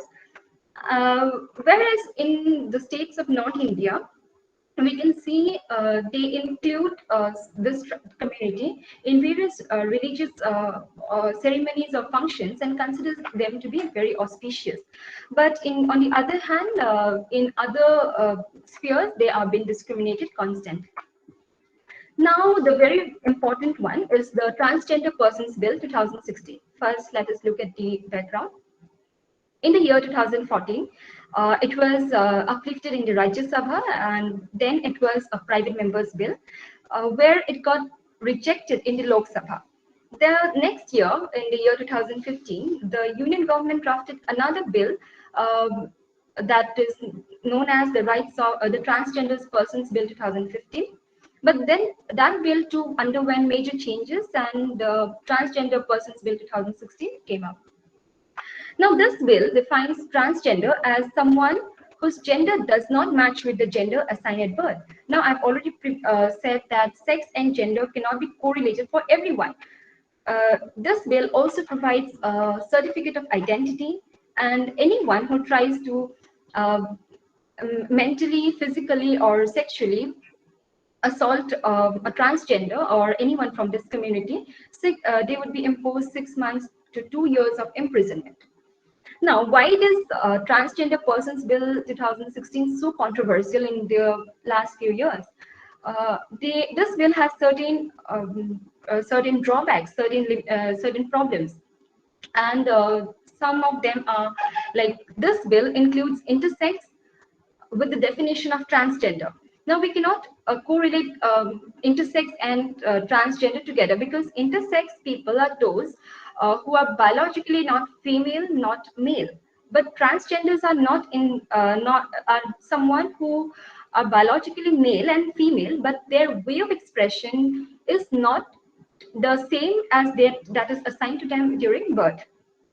And to receive a certificate of identity according to this bill, a person who considers himself or herself as a trans person needs to undergo a medical surgery, and it would be given to them by the district magistrate, and a screening body will be there comprising of a doctor, a psychiatrist, and a social worker, and many more.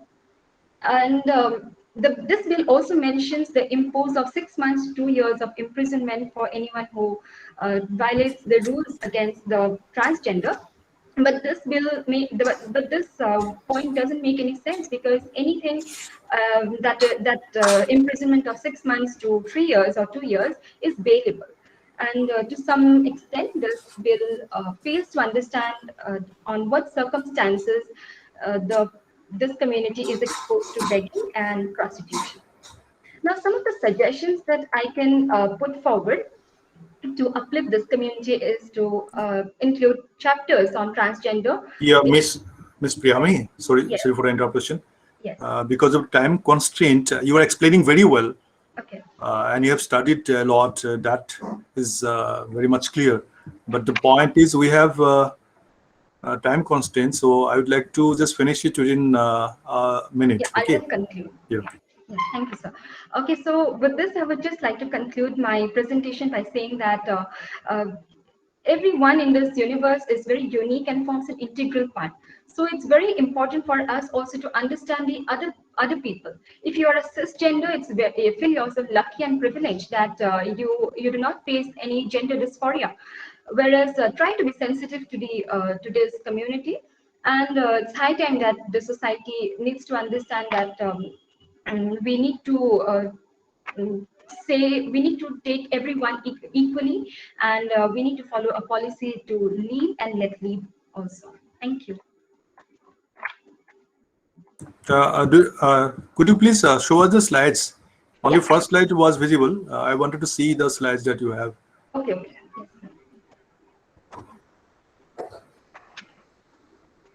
Is it visible, sir? It's not coming. Slides are not moving actually. Now? Just click on objectives. Yes. If you have made any slide like that. Yes, I have. Well, for all the participants, please send your PPTs to our email ID, where I have already mentioned in the group, so that we can we can send you to you, sir. This PPTs. Also. Yeah, yeah, okay, yeah. Is it visible Miss, now? yeah, yeah, it's coming. Miss Priyami, just I wanted to ask you. The topic is very interesting, and you have chosen a very, I mean, what I should say, it's a very good topic. I mean, which can benefit the people of the society, and for that particular community. And there are still, in the minds of the people, there are still discriminations. So, and from the study that you have undertaken, very good fundings will come out, and that can help. That message can help the, I mean, society as a whole. Okay, the study to study the problems that transgender face in their day-to-day life. So you have to mention the area or the state or any locations here, and then to study their journey of inclusion in society. So what will be your methodology? Only descriptive in nature? Are you going to make a survey among the people? Yes, thank you so much for this question, sir. Yes, definitely I would make a survey. A primary data would be collected, but because of time constraints and because of this lockdown, I couldn't do this. But this is just my beginning, sir. But I have a keen interest in this topic, so I would definitely take this further. Yeah, you need to. I mean, decide the sample size, the area, locations, everything. Yes, so. So you have to work on it, okay? Otherwise, it's a very beautiful presentations. Thank you very much. So it's open for the participants for any comments. Any one comment, specific comment? Manas yes. Goswami this side. Yeah, please. Within 10-20 seconds, is try to finish it. As you know, yes, we are running out of. I just want to add something that the social inclusion can be studied in terms of rural and urban area. In urban societies, it is mostly people are accepting them, but in what about the rural areas? This may be a probable study, comparative study. That's what I feel. Urban and rural area. Okay. Yes, yeah. Yes, that's a very good one. I would definitely look into it. So, I'd just like to add one more, Priyami. It was a very nice, interesting topic. I'll just add to that. You can just go through the book on the queer transgender resilience. There's a workbook. Actually, it is for navigating the gender expression of this transgender people. So you can just go through that book. If you can find the book online, I guess it should be there. So it will be adding some value to your work. I feel so. Yeah. Thank you so much. Okay. Yeah, thank you. Thank you. Sir, may I ask one question? Yeah, please. Okay, Priyami, Miss Priyami, it is a very good presentation. And I have just one question regarding your title. I don't know how far it is relevant. Inclusion of transgender in our society. Can we distinguish our society and their society, or is there any? Yes. So actually, transgender community is still being discriminated on various levels. Even though many provisions, many schemes, the government is also trying very hard to include them. But then still, our society, that where we can say the society where cisgender lives, they are still neglecting these people, because I personally I know some of my few of my friends who have come out and have spoken, but their family are not accepting them. That's why I've mentioned it as our society in the sense where cisgender are living, where we can also include the transgender as well. Can we make it? Can we make it general? Will there be any complaint or there is any restriction? Yeah, exactly. Yes, Dr. yes. Bharali, I agree with Yes. you. So, Ms. Yes, Priyami, yes. yeah, if we just make it like this, so I mean, there may be a question like, should they consider our society as well, their society also? So, there, again, one kind of discrimination is coming over here. Yes. So that I think also that that should not be the appropriate topic. I mean, for writing any article or doing any research. So our society, in our society, cannot be the appropriate terms for the title. So that is also my understanding. Okay, but look into it, and you'll have your mentors, your supervisors, who will be guiding you in proper directions. So you'll have enough time. This is a small discussion only. This is not a final discussions that you have listened to it. Okay, because of the time constraint, we have to move to the next presenter. Thank you very much, Priyami. Yeah, thank you so much, sir. So, yeah, we are running out of time.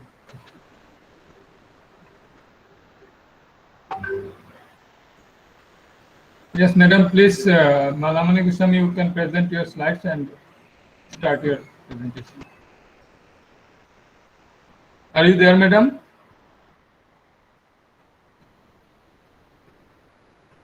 I think she is not there. So next presenter is Sushmita Chanda. Sushmita present here? Yes, I'm present. Yeah, Miss Sushmita Chanda. The Mrs. Okay. Am I audible? Yeah, you are audible, and you can share your screen. Okay, sir. Very good afternoon, sir. I would like to request Dr. Anupam Chanda for helping me to share my PPT. My topic is use of ICT in developing English as communication language among secondary students, a case study of Papumpare district, Arunachal Pradesh. Recently, I have done my master's in education, and before that, I have done B.Ed. There, I have one unit in use of ICT. So from there, I have developed interest to study this area. Use of ICT in ELT class, because in my master's there is one dissertation paper. So I have studied this, and now I'm going to present this. So first of all, introduction part is here.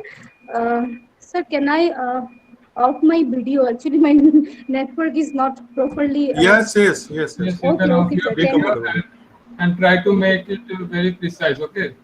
Within 10 Yeah, definitely. You just help me out to moving my PPT, and I am here for my discussion. So I'm moving to introduction part. Education is the main keys to economic development, social development, and cultural development, and improvements in human welfare. And for gaining education, the only communicating media is language. Language is the mirror of human life. Every human being communicates through language which differs him or her from animal. India is a developing country with a special feature, unity in diversity.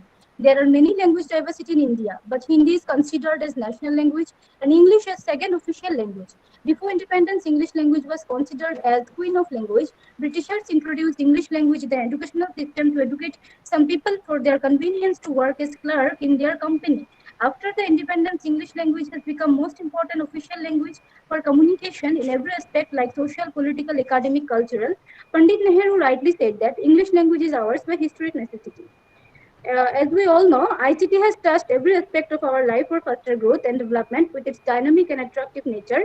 Centrally sponsored scheme of information and communication technology, the ICT scheme, was launched by the Government of India in December 2004 to provide opportunity to secondary stage students to enable them to build their capacity in ICT skills and make them learn through computer-aided process. The present study has focused on Slides are not moving, Dr. Anupam. Please help me, Dr. Chanda, to moving my slide. The present study has focused on the use of ICT in English language class. Now, next point is statement of the problem. I request Dr. Anupam Chanda, please move my slide. Yes, yes. Is it moving? No, no, it is not. It is not coming in the screen. Now? No, no. But here it is moving. No, it is not. You just click on the slide. She's presenting. Yeah, you just click on the slide. Yes, yes. I am already in the slides which you are presenting. But it is not going. But it is not seen in the screen. Okay, let me try again. Just a minute. Yeah, Susmita, you continue. Okay. Statement of the problem. The study focused light on the use of ICT-based infrastructure in English language class in secondary education.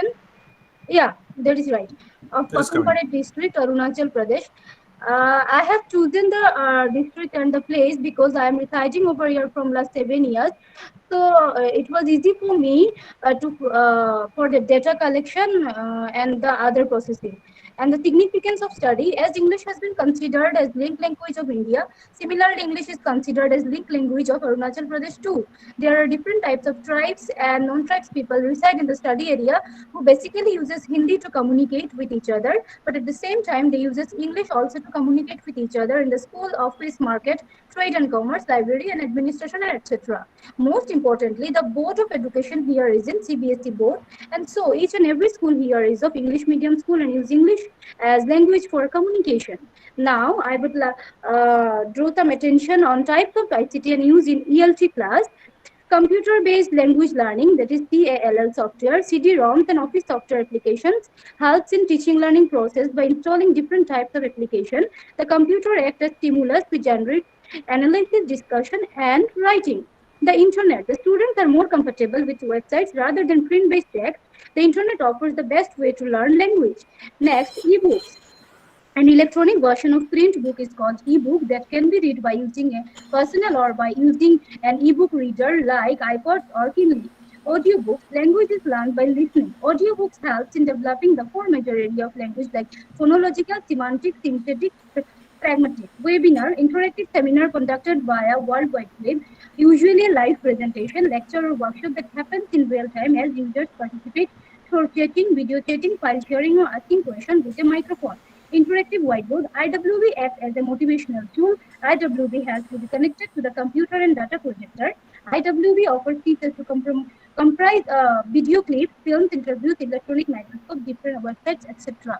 Mobile apps. Mobile digital devices like laptops, iPods, tablets, smartphones have made English language learning easier. At present, there are so many apps available in the App Store or Play Store markets. These apps furnish students with quizzes, games, dictionaries, postcards, or tests.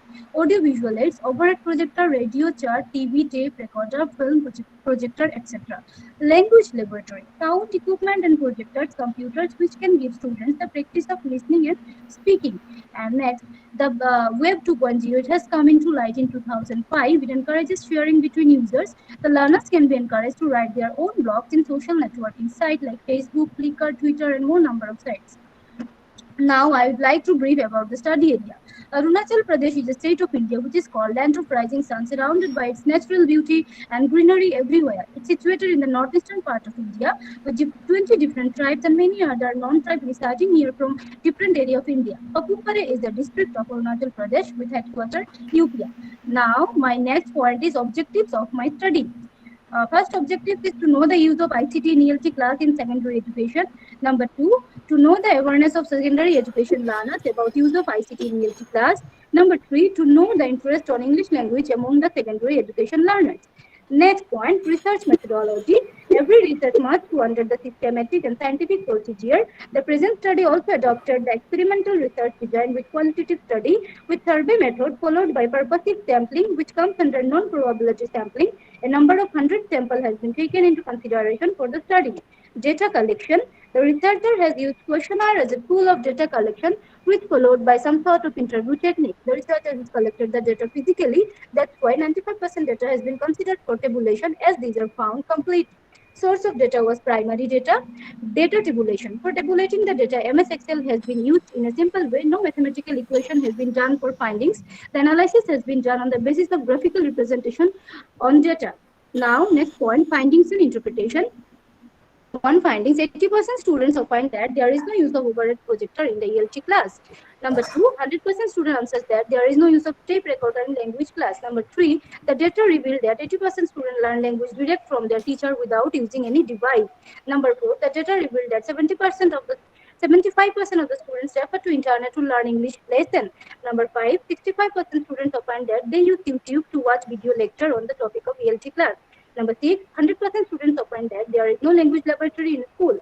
75 students use Gmail. 8, 40% use ebook for reading. 9, 80% students get help from teacher to find out materials from the internet on any particular topic. 10, 95% uses Facebook to communicate with friends and others. 11, 50% write blogs on social sites by using leisure time. 12, 50% uses e-Pathshala to access books. 13, 75% students opine that teacher uses flashcards, stars, pictures for teaching story poems. 14, 40% attended webinar. 15, 80% watches English news on TV. 16, 40% reads e-magazines, e-journals, e-newspaper, and use e-library. More findings were there, but due to shortage of time, I have taken all these findings only. Now, interpretation. The study interprets that most of the school does not have the facility of language laboratory and tape recorder for repeated drills, which are most important tool for learning language easily and smoothly for those who are average students. But most of the students uses other social sites and internet to learn English language. Teacher also encourages them to write blog stories, poems in English and communicate with friends and teachers in English language to upgrade the communication skill. And now I am in my conclusion part. From the present study, it can be concluded that though there are many ICT-based programs like ebook, audiobook, National Digital Library, Pathshala, SQUAM, free access to internet, computer, mobile, laptop, but many of them have not reached in the practical field of educational system.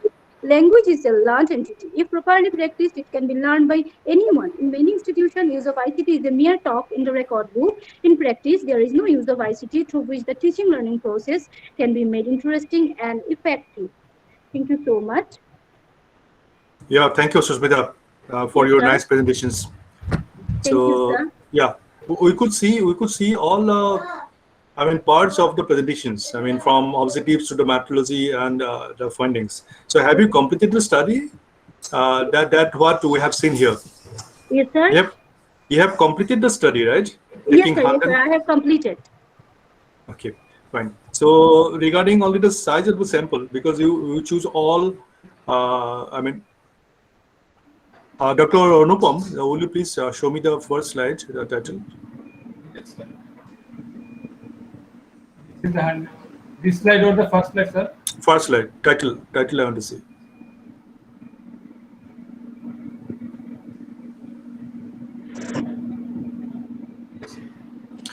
Okay, use of ICT in developing English as communication language among secondary students. A case study of Pampum Parade district. Okay, one district.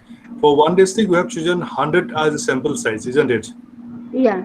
So that is my comment, that you could have taken more sample size. So that's it. Otherwise, the presentation was nice. The topic was very good, very interesting, and it is very relevant. Thank you very much. And it's open for the participants to put any comment on the presentations that Susmita has given. If there is no any comment, so we can proceed to the next presenter. Okay, Dr.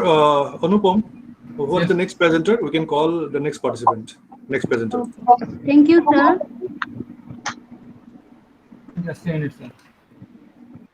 The next presenter is, I think, Kavita Fukon. Kavita Fukon, yeah. Yes, sir.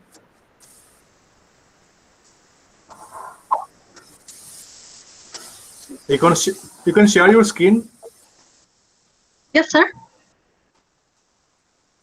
You can share your screen and start presenting. Yeah, we can see. Okay, go ahead. Sir, is it visible? Yeah, we can see your slide. Make it full screen. Okay, sir. But yeah, my request is to just finish it within 5 minutes. Okay, Okay, within sir. 5 minutes. Good afternoon to everyone. Myself, Dr. Kavita Phukan, Department of Mathematics, Gorgaon College. Now I am going to present a paper on the topic Effects of Variable Viscosity and Thermal Conductivity on MHD Free Convective Flow past an inclined surface with viscous and Joule dissipation. Content of my topic is introduction. Here in introduction, application, previous studies. Second one is mathematical formulation of the problem, resultant discussion, conclusion, and references. Application of my studies. The effect of free convection MHD flow plays an important role in agriculture, engineering, petroleum technologies, and etc.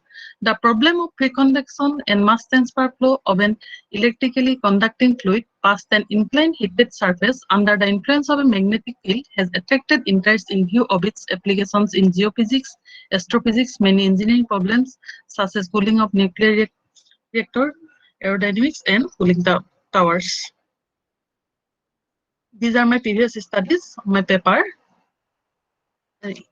In my present paper, an investigation is made to study the effect of variable viscosity and thermal conductivity on MHD free convection and mass transfer flow past an inclined surface with viscous and Joule dissipation based on the work of M.S. Alam, M.A. Merman, and M.S. Sutter. Mathematical formulation of my problem. Let us consider a steady two-dimensional hydromagnetic flow of a viscous, incompressible, electrically conducting fluid past an semi-infinite inclined plate with an acute angle alpha to the vertical. In this study, following assumptions are made. Flow is assumed to be in x direction taken along the semi-infinite inclined plate. A magnetic field of uniform strength B0 is introduced normal to the direction of the flow. Assuming magnetic Reynolds number is much less than unity, so that the induced magnetic field is neglected in comparison to the applied magnetic field. The surface is maintained at a constant temperature Tw, which is higher than the constant temperature T infinity of the surrounding fluid, and the concentration Cw is greater than the constant concentration T infinity. Here, the density is considered as a linear function of temperature and the specialized concentration, so that the usual Boussinesq approximation is taken in this form. Here, we taken fluid viscosity and thermal conductivity are assumed as vary with temperature. With these above assumptions, the continuity equation, momentum equation, energy equation, and concentration equation are of the form of equation 1, 2, 3, and 4. Now the boundary conditions relevant to the given problem are U equals 0, V equals 0, T equals TW, C equals CW at Y equals 0. U equals 0, T equals T infinity, C equals C infinity at Y equals infinity. Where U, V are the velocity components along x-axis and y-axis. Z is the acceleration due to gravity, T is the temperature, TW is the wall temperature, T infinity is the temperature of the uniform flow, K is the thermal conductivity of the fluid, D is the mass diffusivity, C is the concentration of species, C infinity is the concentration of species for uniform flow, B0 is the applied magnetic field, Cp is the specific heat at constant pressure, U0 is the heat generation constant, ρ is the density, nu is the kinematic viscosity, beta is the volumetric coefficient of thermal expansion and with concentration, and the other symbols have their usual meanings. Let us introduce the following similarity transformations in the form of equation 6. Here, Lyon-Kulaki has assumed the viscosity as a linear function of temperature. Here, mu is the fluid viscosity, mu infinity is the viscosity at free stream, T is the temperature, T infinity is the temperature at free stream, gamma is the constant of the fluid. Further, also, thermal conductivity on an Hazurka can be considered as a linear functions of temperature. Here, K and T are the thermal conductivity and temperature of the fluid. K infinity and T infinity are the thermal conductivity and temperature at free stream. Xi is a constant based on the thermal property of the fluid. The non-dimensional form of viscosity and thermal conductivity parameters theta and theta c can be written in this following form. Here, in the above substitutions, the equations 1, continuity equation is identically satisfied, and the equation 2 to 4, that is momentum, energy, and concentration equations are reduced to the form of equation 7, 8, and 9. Here, GR is the local temperature Gessoff number, Gm is the local mass Gessoff number, M is the local magnetic field parameter, PR is the Prandtl number, U is the local heat source generation parameter, and Sc is the Schmidt number.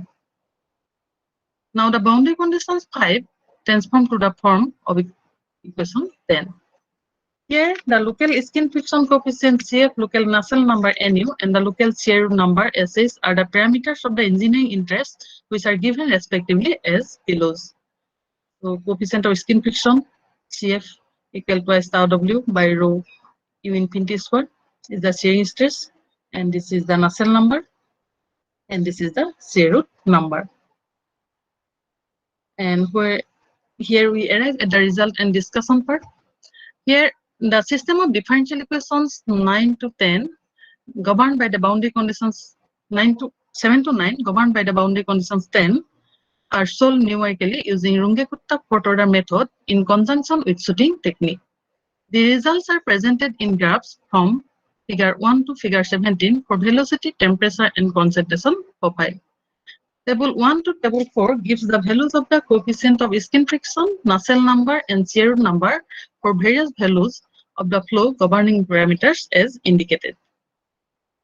These are the figures. Velocity profile for various combination of parameters are given in figure 1 to figure 6. From these figures, velocity decreases with the increase of viscosity parameter theta r and conductivity, thermal conductivity parameter theta c, and also magnetic parameter m.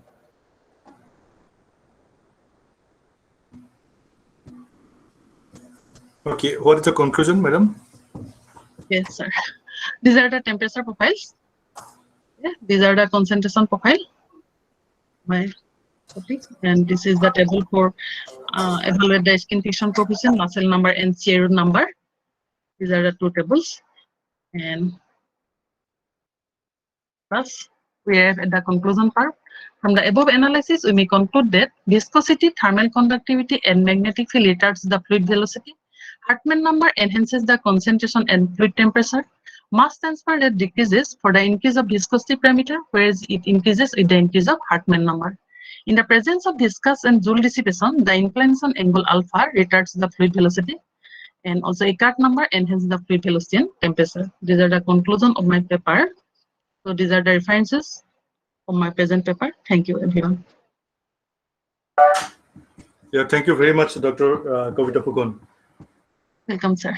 Just with a little knowledge on mathematics, so would you please tell in one sentence? So what will be the application of your outcome? Sir, this is in engineering also, engineering part, fluid is also, fluid dynamics is used. Joule heating describes the process where energy of an electric current is converted into heat. So this is also used in engineering part. Okay, thank you. Thank you very much. I do not have a guts to ask you anything on mathematics because you have shown so many formulae, so many equations.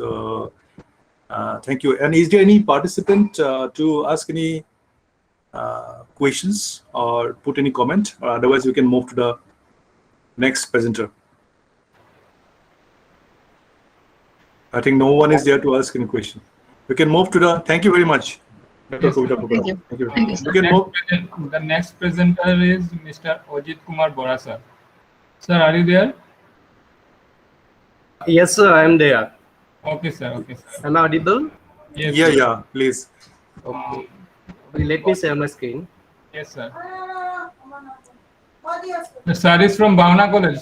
Mukesh sir, Ajit sir is from Bhavna College. He is assistant professor in the department of. Okay. Yeah. Nice meeting you, sir. Thank you, sir. I met you earlier, sir. Yeah, yeah. I met you in university. Okay, just share your screen. Okay, sir. Okay, Anupam, sir, will you please read for me? I sent it on your WhatsApp. Okay, then let me check. Sir? Just a minute, sir.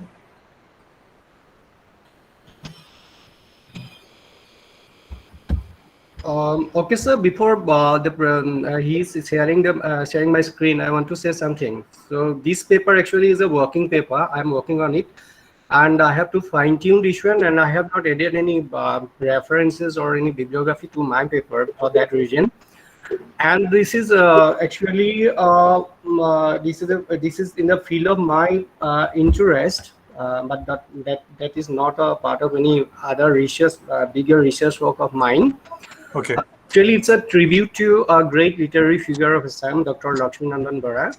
Okay. So left us just a few days back in this month due to post. It's a very sad news for all of us. Yeah, yes, it's a great post-COVID loss, complications. Yeah. Yes, sir. So I'm just offering my tribute to him through one of his marvelous writing. And this one is his one of the finest novels in Assamese literature. It's all his work, Kaya Kalpa. So Kaya Kalpa won him the Saraswati Samman in the year 2008. And if you look at my slide, Anupam sir, are you ready with that? 2 minutes, sir. So this novel, he wrote in Assamese, and for that he won the award. And this is the first ever novel in Assamese based on scientific research work.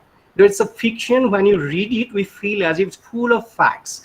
The facts are so convincing, and it has got a very broad and very interesting some broad area of attraction. So Kayakalpo actually it's called the elixir of an everlasting youth. So when people yes, that comes. So the first one is actually I made this slide on my mobile, and due to some problem with my laptop, so I made a collage out of that. So the first one, the first part that you have that figure of a human being, that is the cover page of the Assamese novel by Lakshminandan Bara, where I have put my title of my paper, and the next part, the second part is Kayakalpa, the English written part. That is the translated version of the text that has been translated into English by Biman Arandhara. So it is available on any bookstore, online bookstore. Those who have not read this one in Assamese, those who find it difficult to read Assamese, they may buy that book and they can enjoy reading this one. So why I have chosen this particular text is that it is something that it just encompasses a wide range of things. It's about aging, how to gracefully, how to age gracefully, how to accept the natural phenomenon of growing old, and what happens due to the everlasting craving for human beings to maintain youth forever. So what happens? How do people respond when they age? So this is a fine story about a brilliant scientist who is India born and who works in the multinational corporation in the USA. So he is Dr. Anuj Kripalni, and he made his name and fame as a millionaire scientist, and he returns to India and establishes a laboratory, Bharat Vigyanagar. And why he comes back to India? Because he has been ditched by his wife, who is again an India born, but who has been entered into the world of service, and she has found some suitable substitute for her husband. And to her husband, who is engaged in all-time research and all those, he has grown old, and she no longer finds any interest in him. And this man, he comes back to India because he has got a pull from that culture. He has been relocated to the American culture. He finds it rather tough to adjust. But as a very renowned scientist, what he does, he cannot reveal those things in an American culture. So he cannot again let things go. So he comes back to India in the pretext that he wants to do something for the Indian population, for the Indian government, for the Indian culture. But in his heart of heart, he has a desire to take revenge on his wife. How? By becoming a young man. And for that, he goes for inventing something new. And what he invents is a medicine, Kayakalpa. He just names it Kayakalpa 24 because each tablet that he just invents contains 25 gram of that particular substance. But how it works? So what he does with that kind of an invention in his Bharat Vigyanaga. So that has been sponsored by that has been much patronized by the Indian government.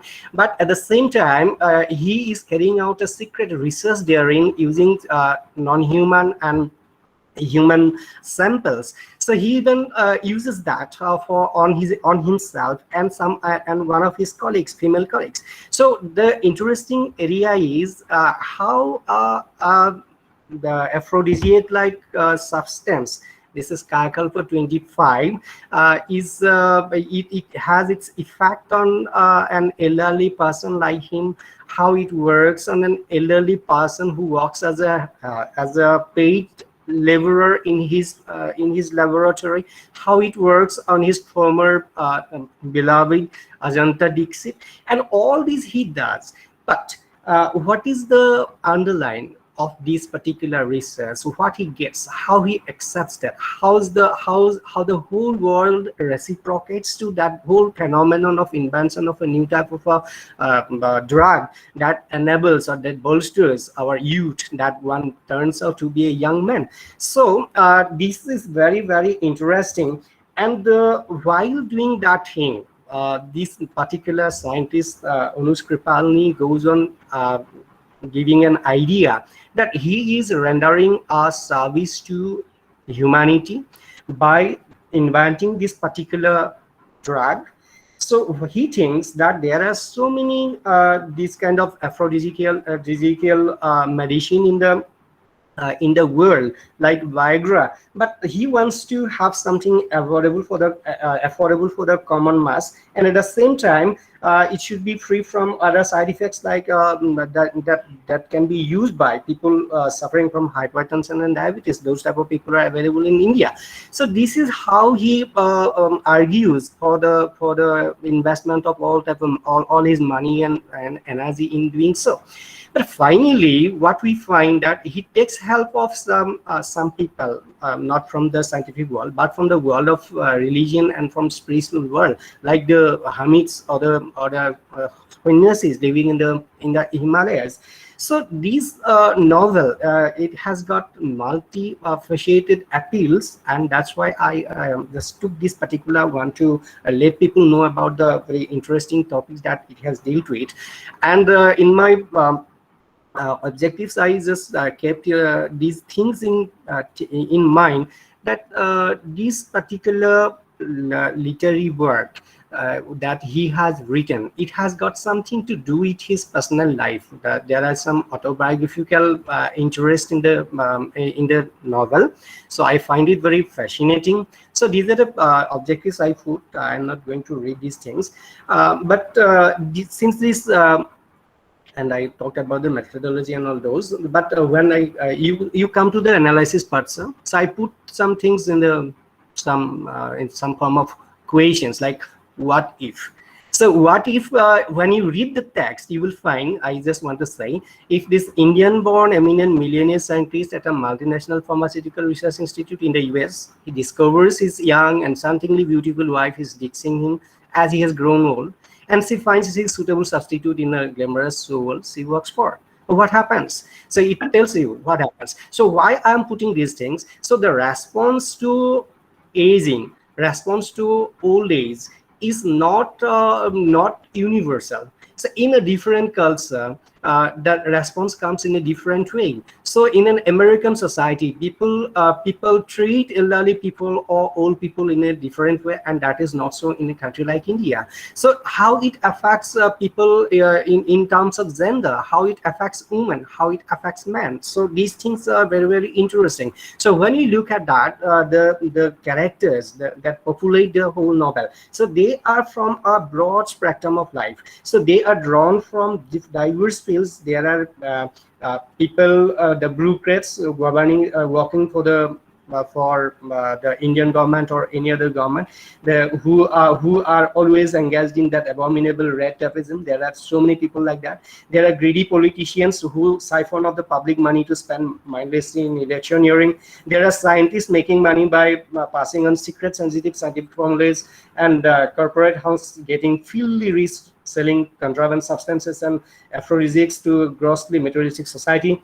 So there are big names from the show world ready to change life and life partners at will, and poor and jobless elderly working class people selling themselves for money and offering themselves to be used as guinea pigs in their laboratories. So there are Naga sannyasis who are mysteriously known for living for hundreds of years yet enjoying the everlasting youth.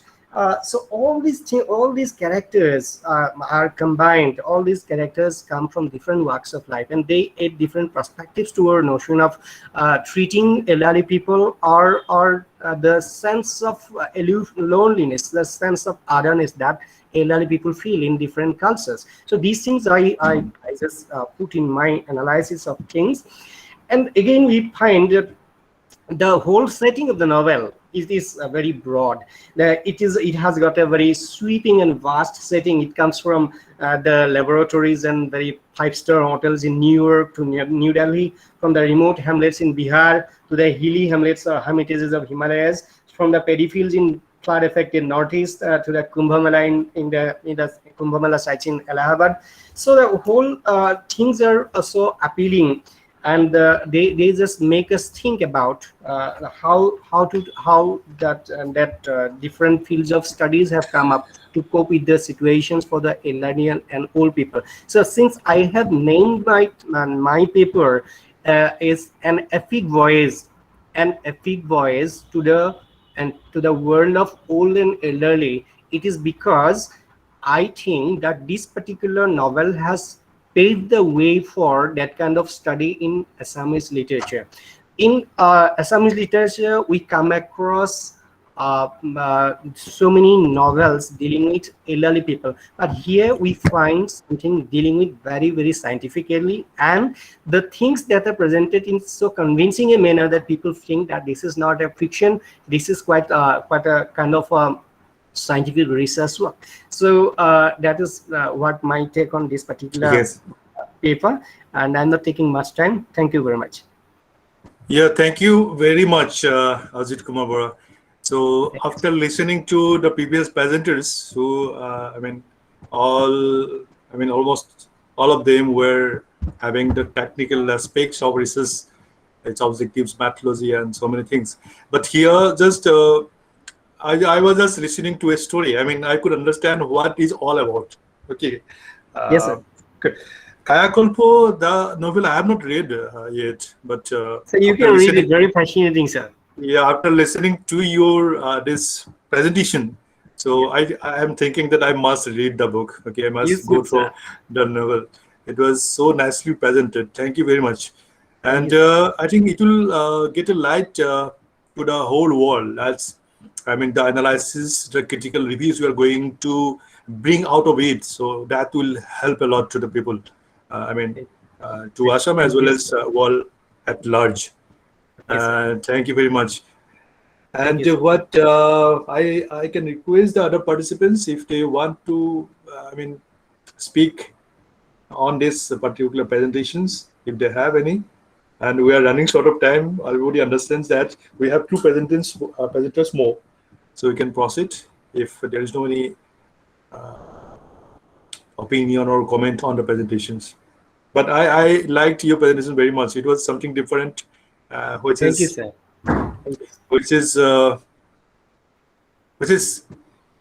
can gives us some enjoyment. I mean, a story, put into a book, and the people read it and they get inspirations from it, and that is a different kind of study. And the English people, the literacy people can only do that. You are not, talking about the sample, the populations, primary data, secondary data. You are only picking up one very, very, popular, famous, or as you have said, convincing book, and you are going to make some critical analysis out of it. That's fantastic. Very good. So we can move to the next presenter.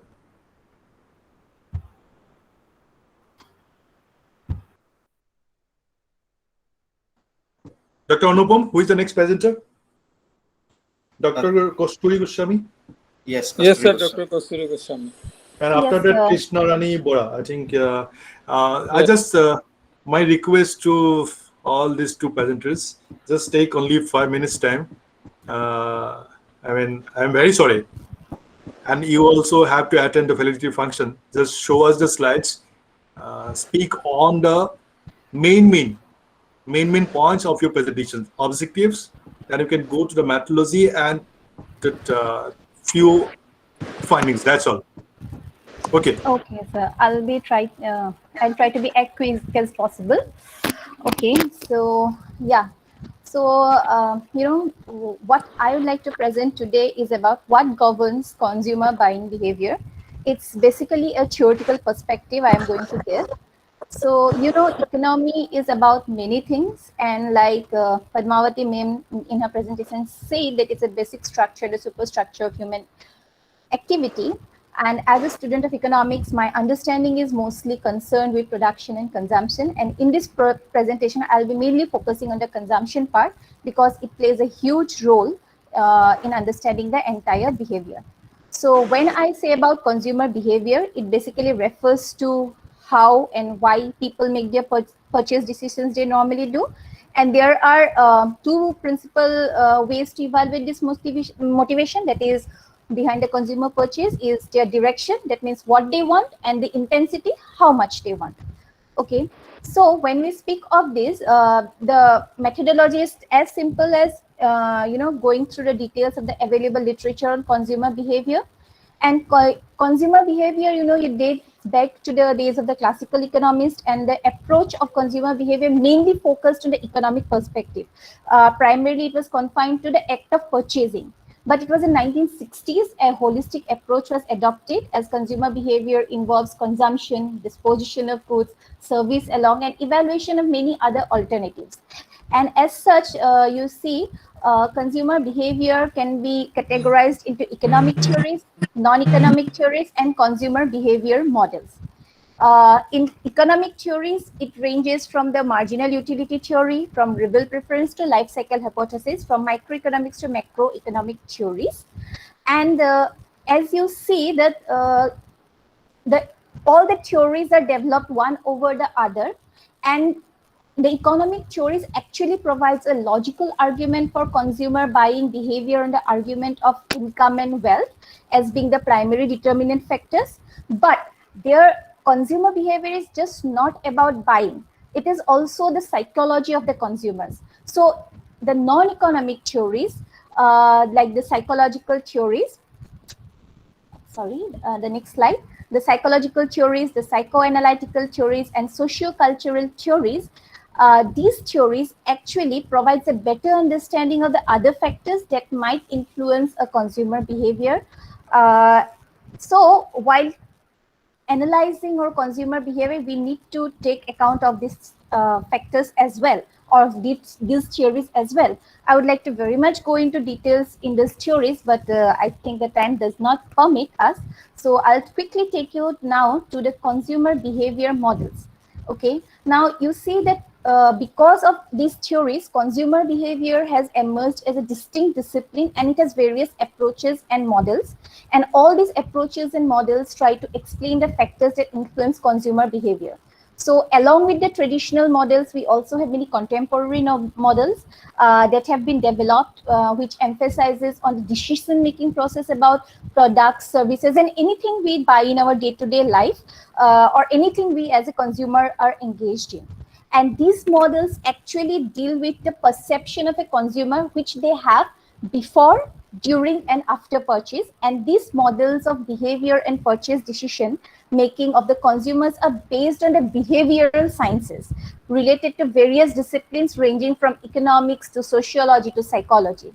So consumer behavioral models, we can say, emphasizes on various factors which could affect consumers' behavior and also the resultant decision-making process of the consumers when they are put in a particular environment. So you see, these are some of the behavioral models like stimulus response model, cognitive models, and within cognitive models we have some sub models as well.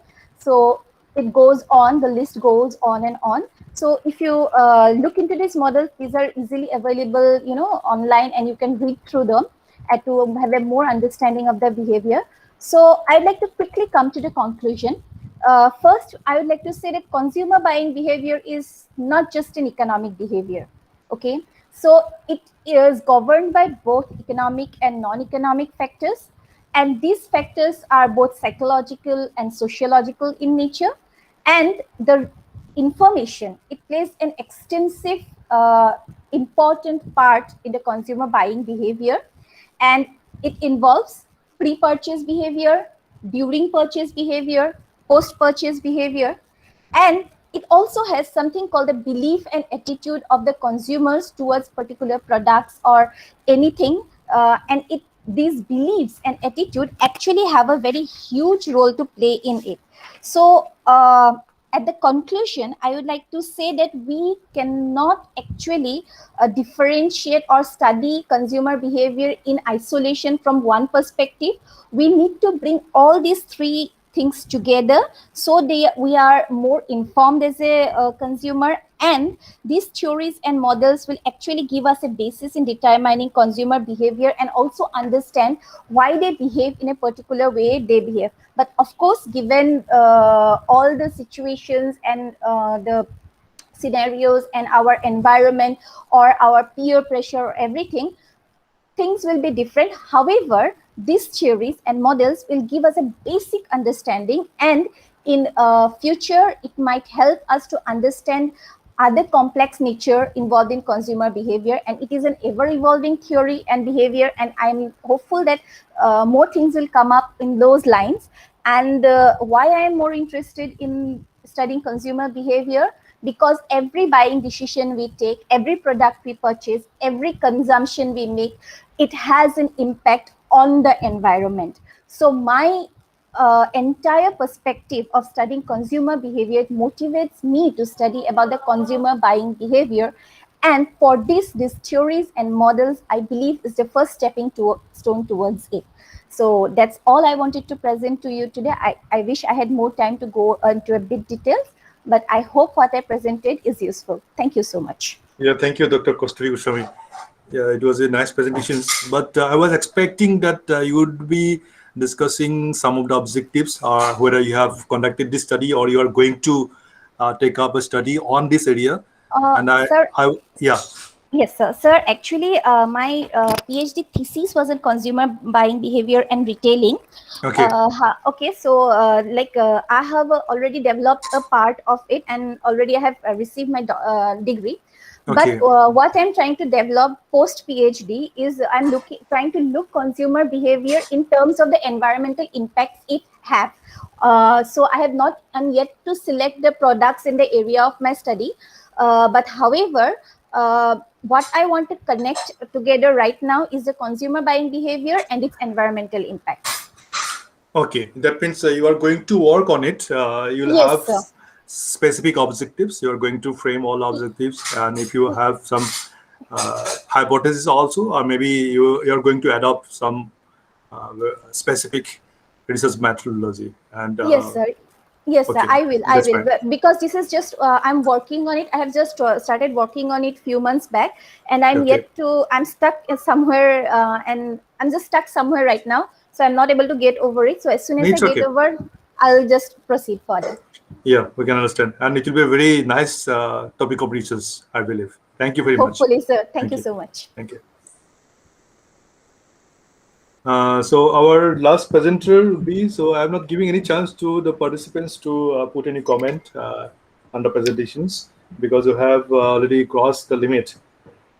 Krishna Rani Bora, I think she's the last presenter. Dr. Anupam? Yes, sir. Yes, sir. Yeah. If she's there, she can present her presentation. Yes, madam. Madam, you just share your screen and present. Yes, yes. Dr. Anupam, is it the last presenter? Yes, sir. Yes, sir. Okay. With that, madam, you just take 4 or 5 minutes, and we'd like to finish it because again you have to take some rest and come for the valedictory function. Yes, So sir.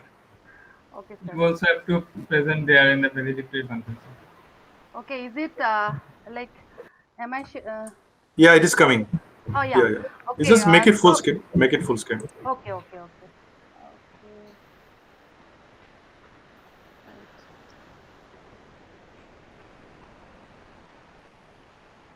Right. Okay. So first of all, good afternoon, one and all present here. First of all, I would like to uh, offer my sincere gratitude to the organizing committee of national level 1 week online workshop on research methodology and academic publication that is organized by Bahana College. So as my topic is gender and disability, interrogating social construction.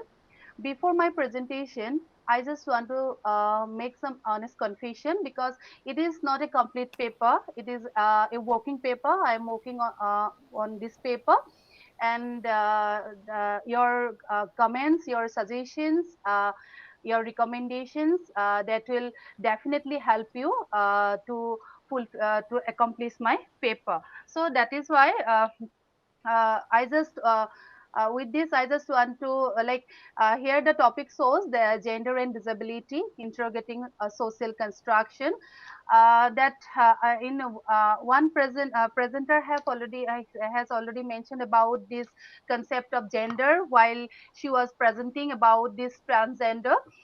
So here in my paper I just want to make the statement that gender is a power relationship, as we all know, which is based on perceived differences between sexes and legitimation of sexual distinction between men and women in society expressed through social structures and institutions.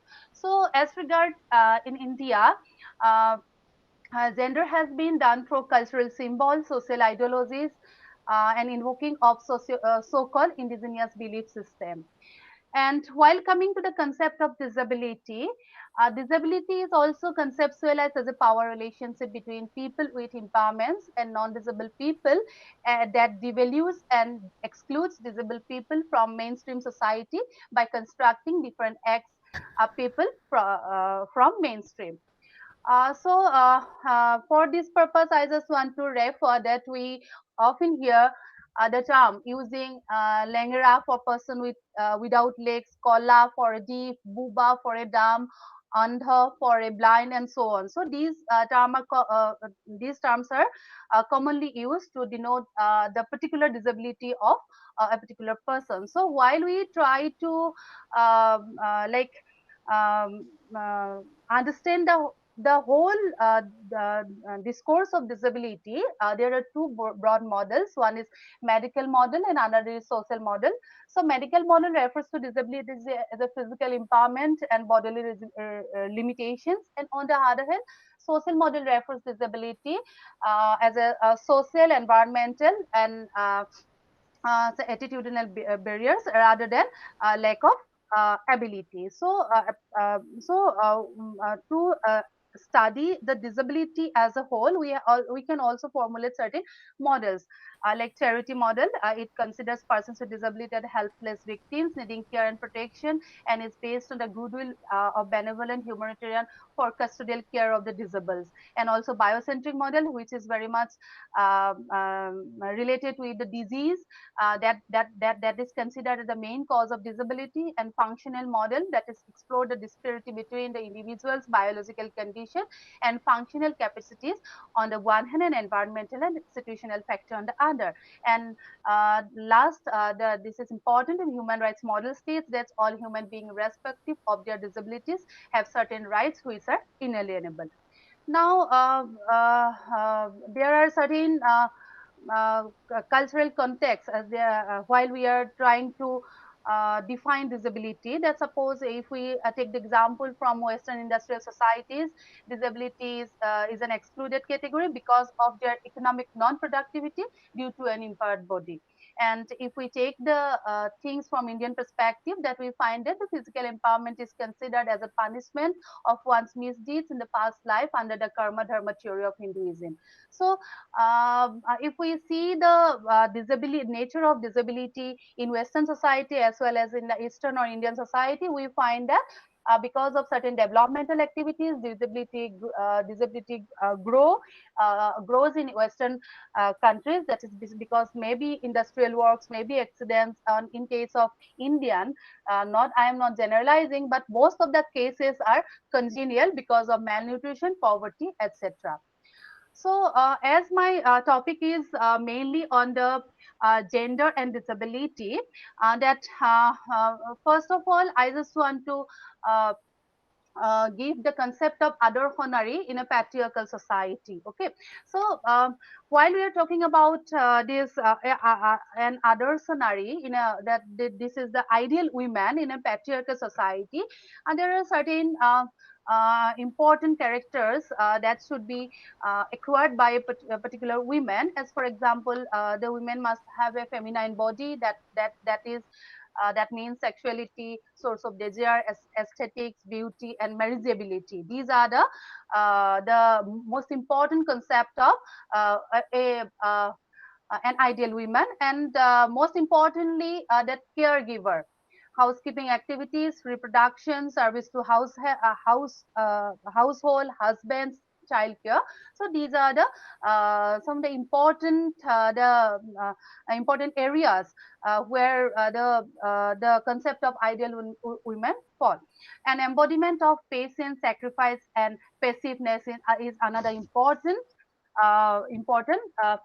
These are some of the important aspect of ideal women. So while we are talking about the women with disabilities, so these with disabilities, they are not fall under the ideal type women, because in a predominantly patriarchal society, the female body carries significant the weight of its male counterpart locates its female body has often been objectified as a source of pleasure and caregiver, as I have already pointed out. This is the perspective of we can give the perspective from different gender perspective as well as postmodern point of view.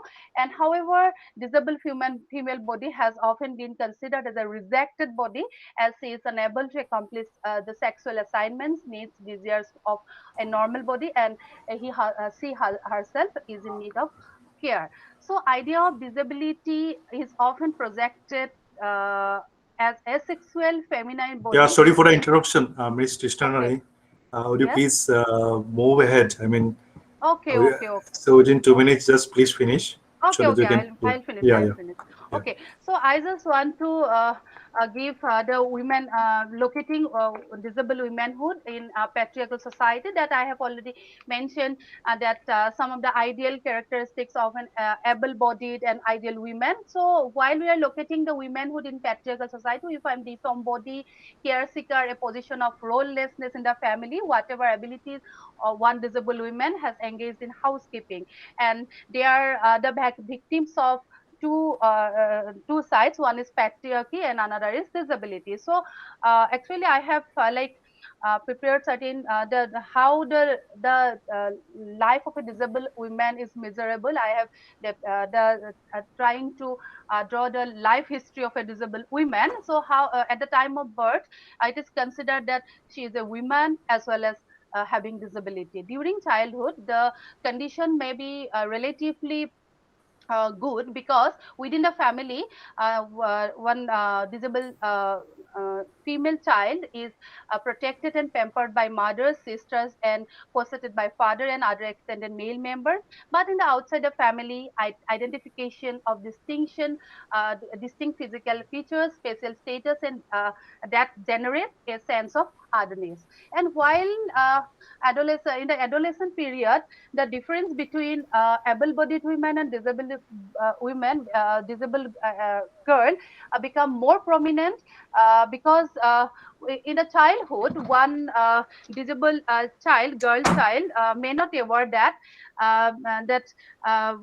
who suppose a locomotor girl child, she may not aware that if she is crawling, she is unable to walk, that is not the subject of any mockery. But in when she is in the adolescent period, so she feels some kind of frustration, depression, jealousy towards the able-bodied girl and on the part of victim.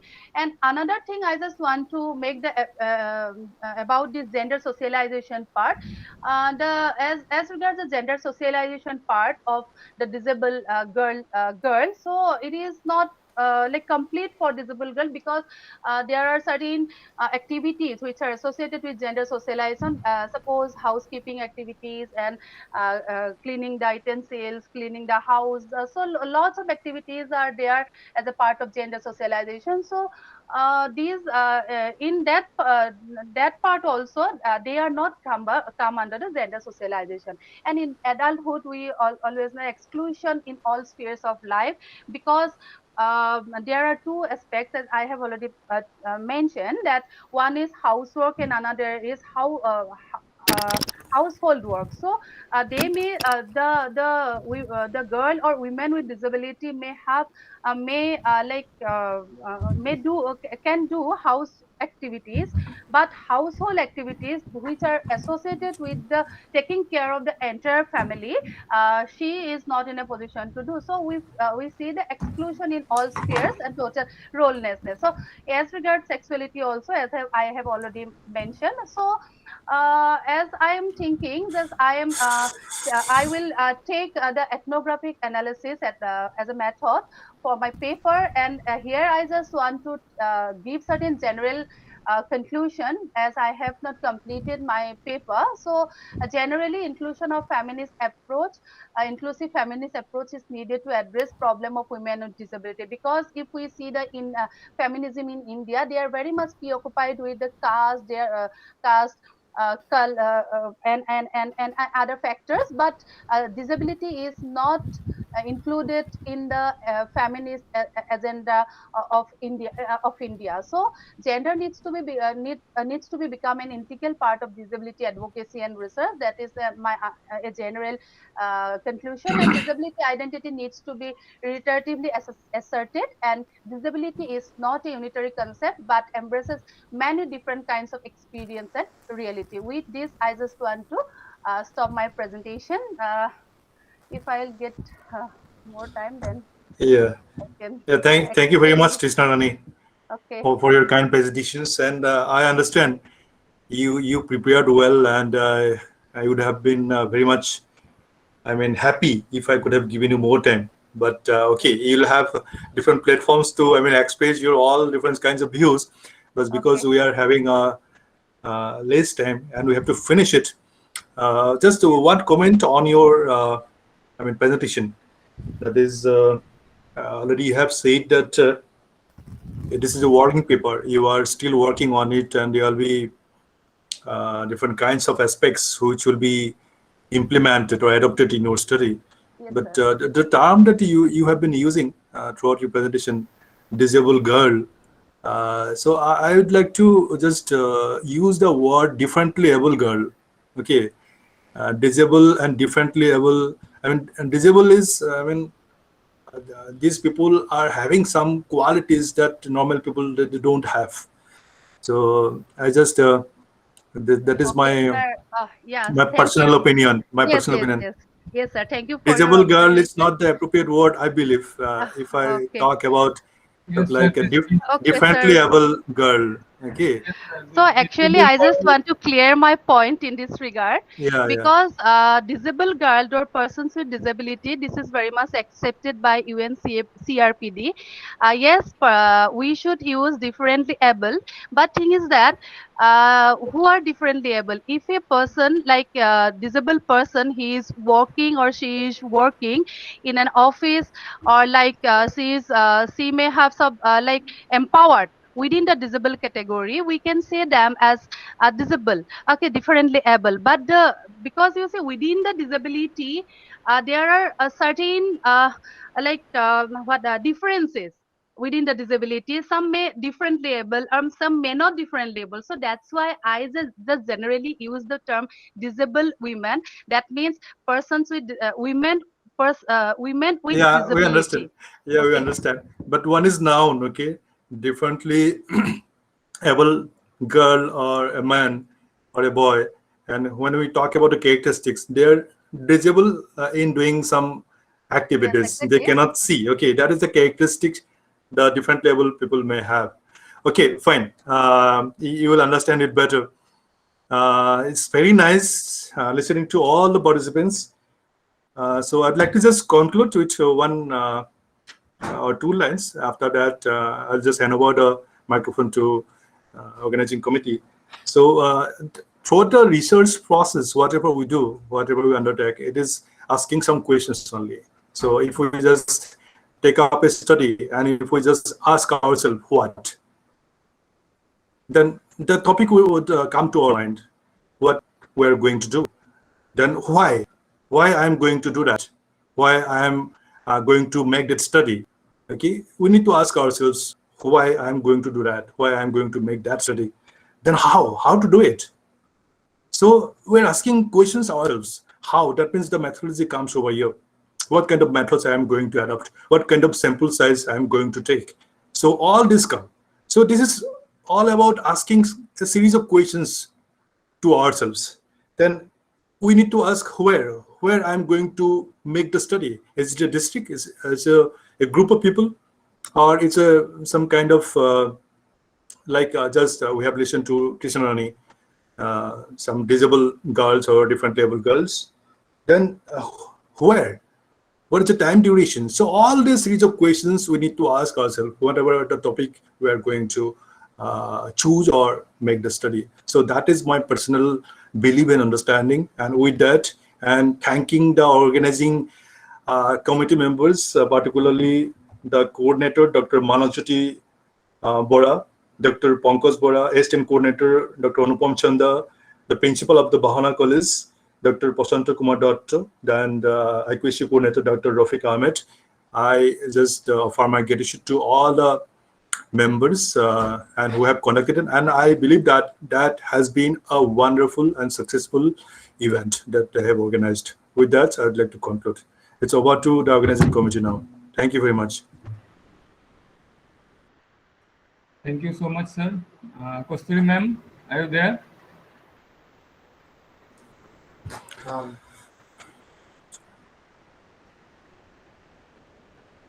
really very sorry. We have exceeded the time limit. No, sir, it's okay. This kind of discussion, discussion needs time only. All the presenters they are well prepared. They want some time to. And I'm sorry to all the participants that we had a short time because the next session is our valedictory session. So I request all the participants to join us at 3:30. And I also request Sir Mukut sir also to join us at 3:30. So the valedictory session will end it with the vote of thanks. So everyone, please join us at 3:30. And this seminar presentation session is a very interactive and very nice session. We also have learned a very lot. There are different kinds of papers are there, from history to political science, then mathematics, then English. All these multidisciplinary papers are there. This is I would also like to thank all the participants who have presented their paper. So thank you so much, and please join with us at 3:30. Thank you all. Okay, thank you. Thank you, sir. Sir, you also have to join at 3:30, sir. Please. I'll join. Just let me take lunch after that. Okay. Yes, sir. Yes, sir. Definitely, sir. Okay. Yeah. See you all. Yeah. Thank you.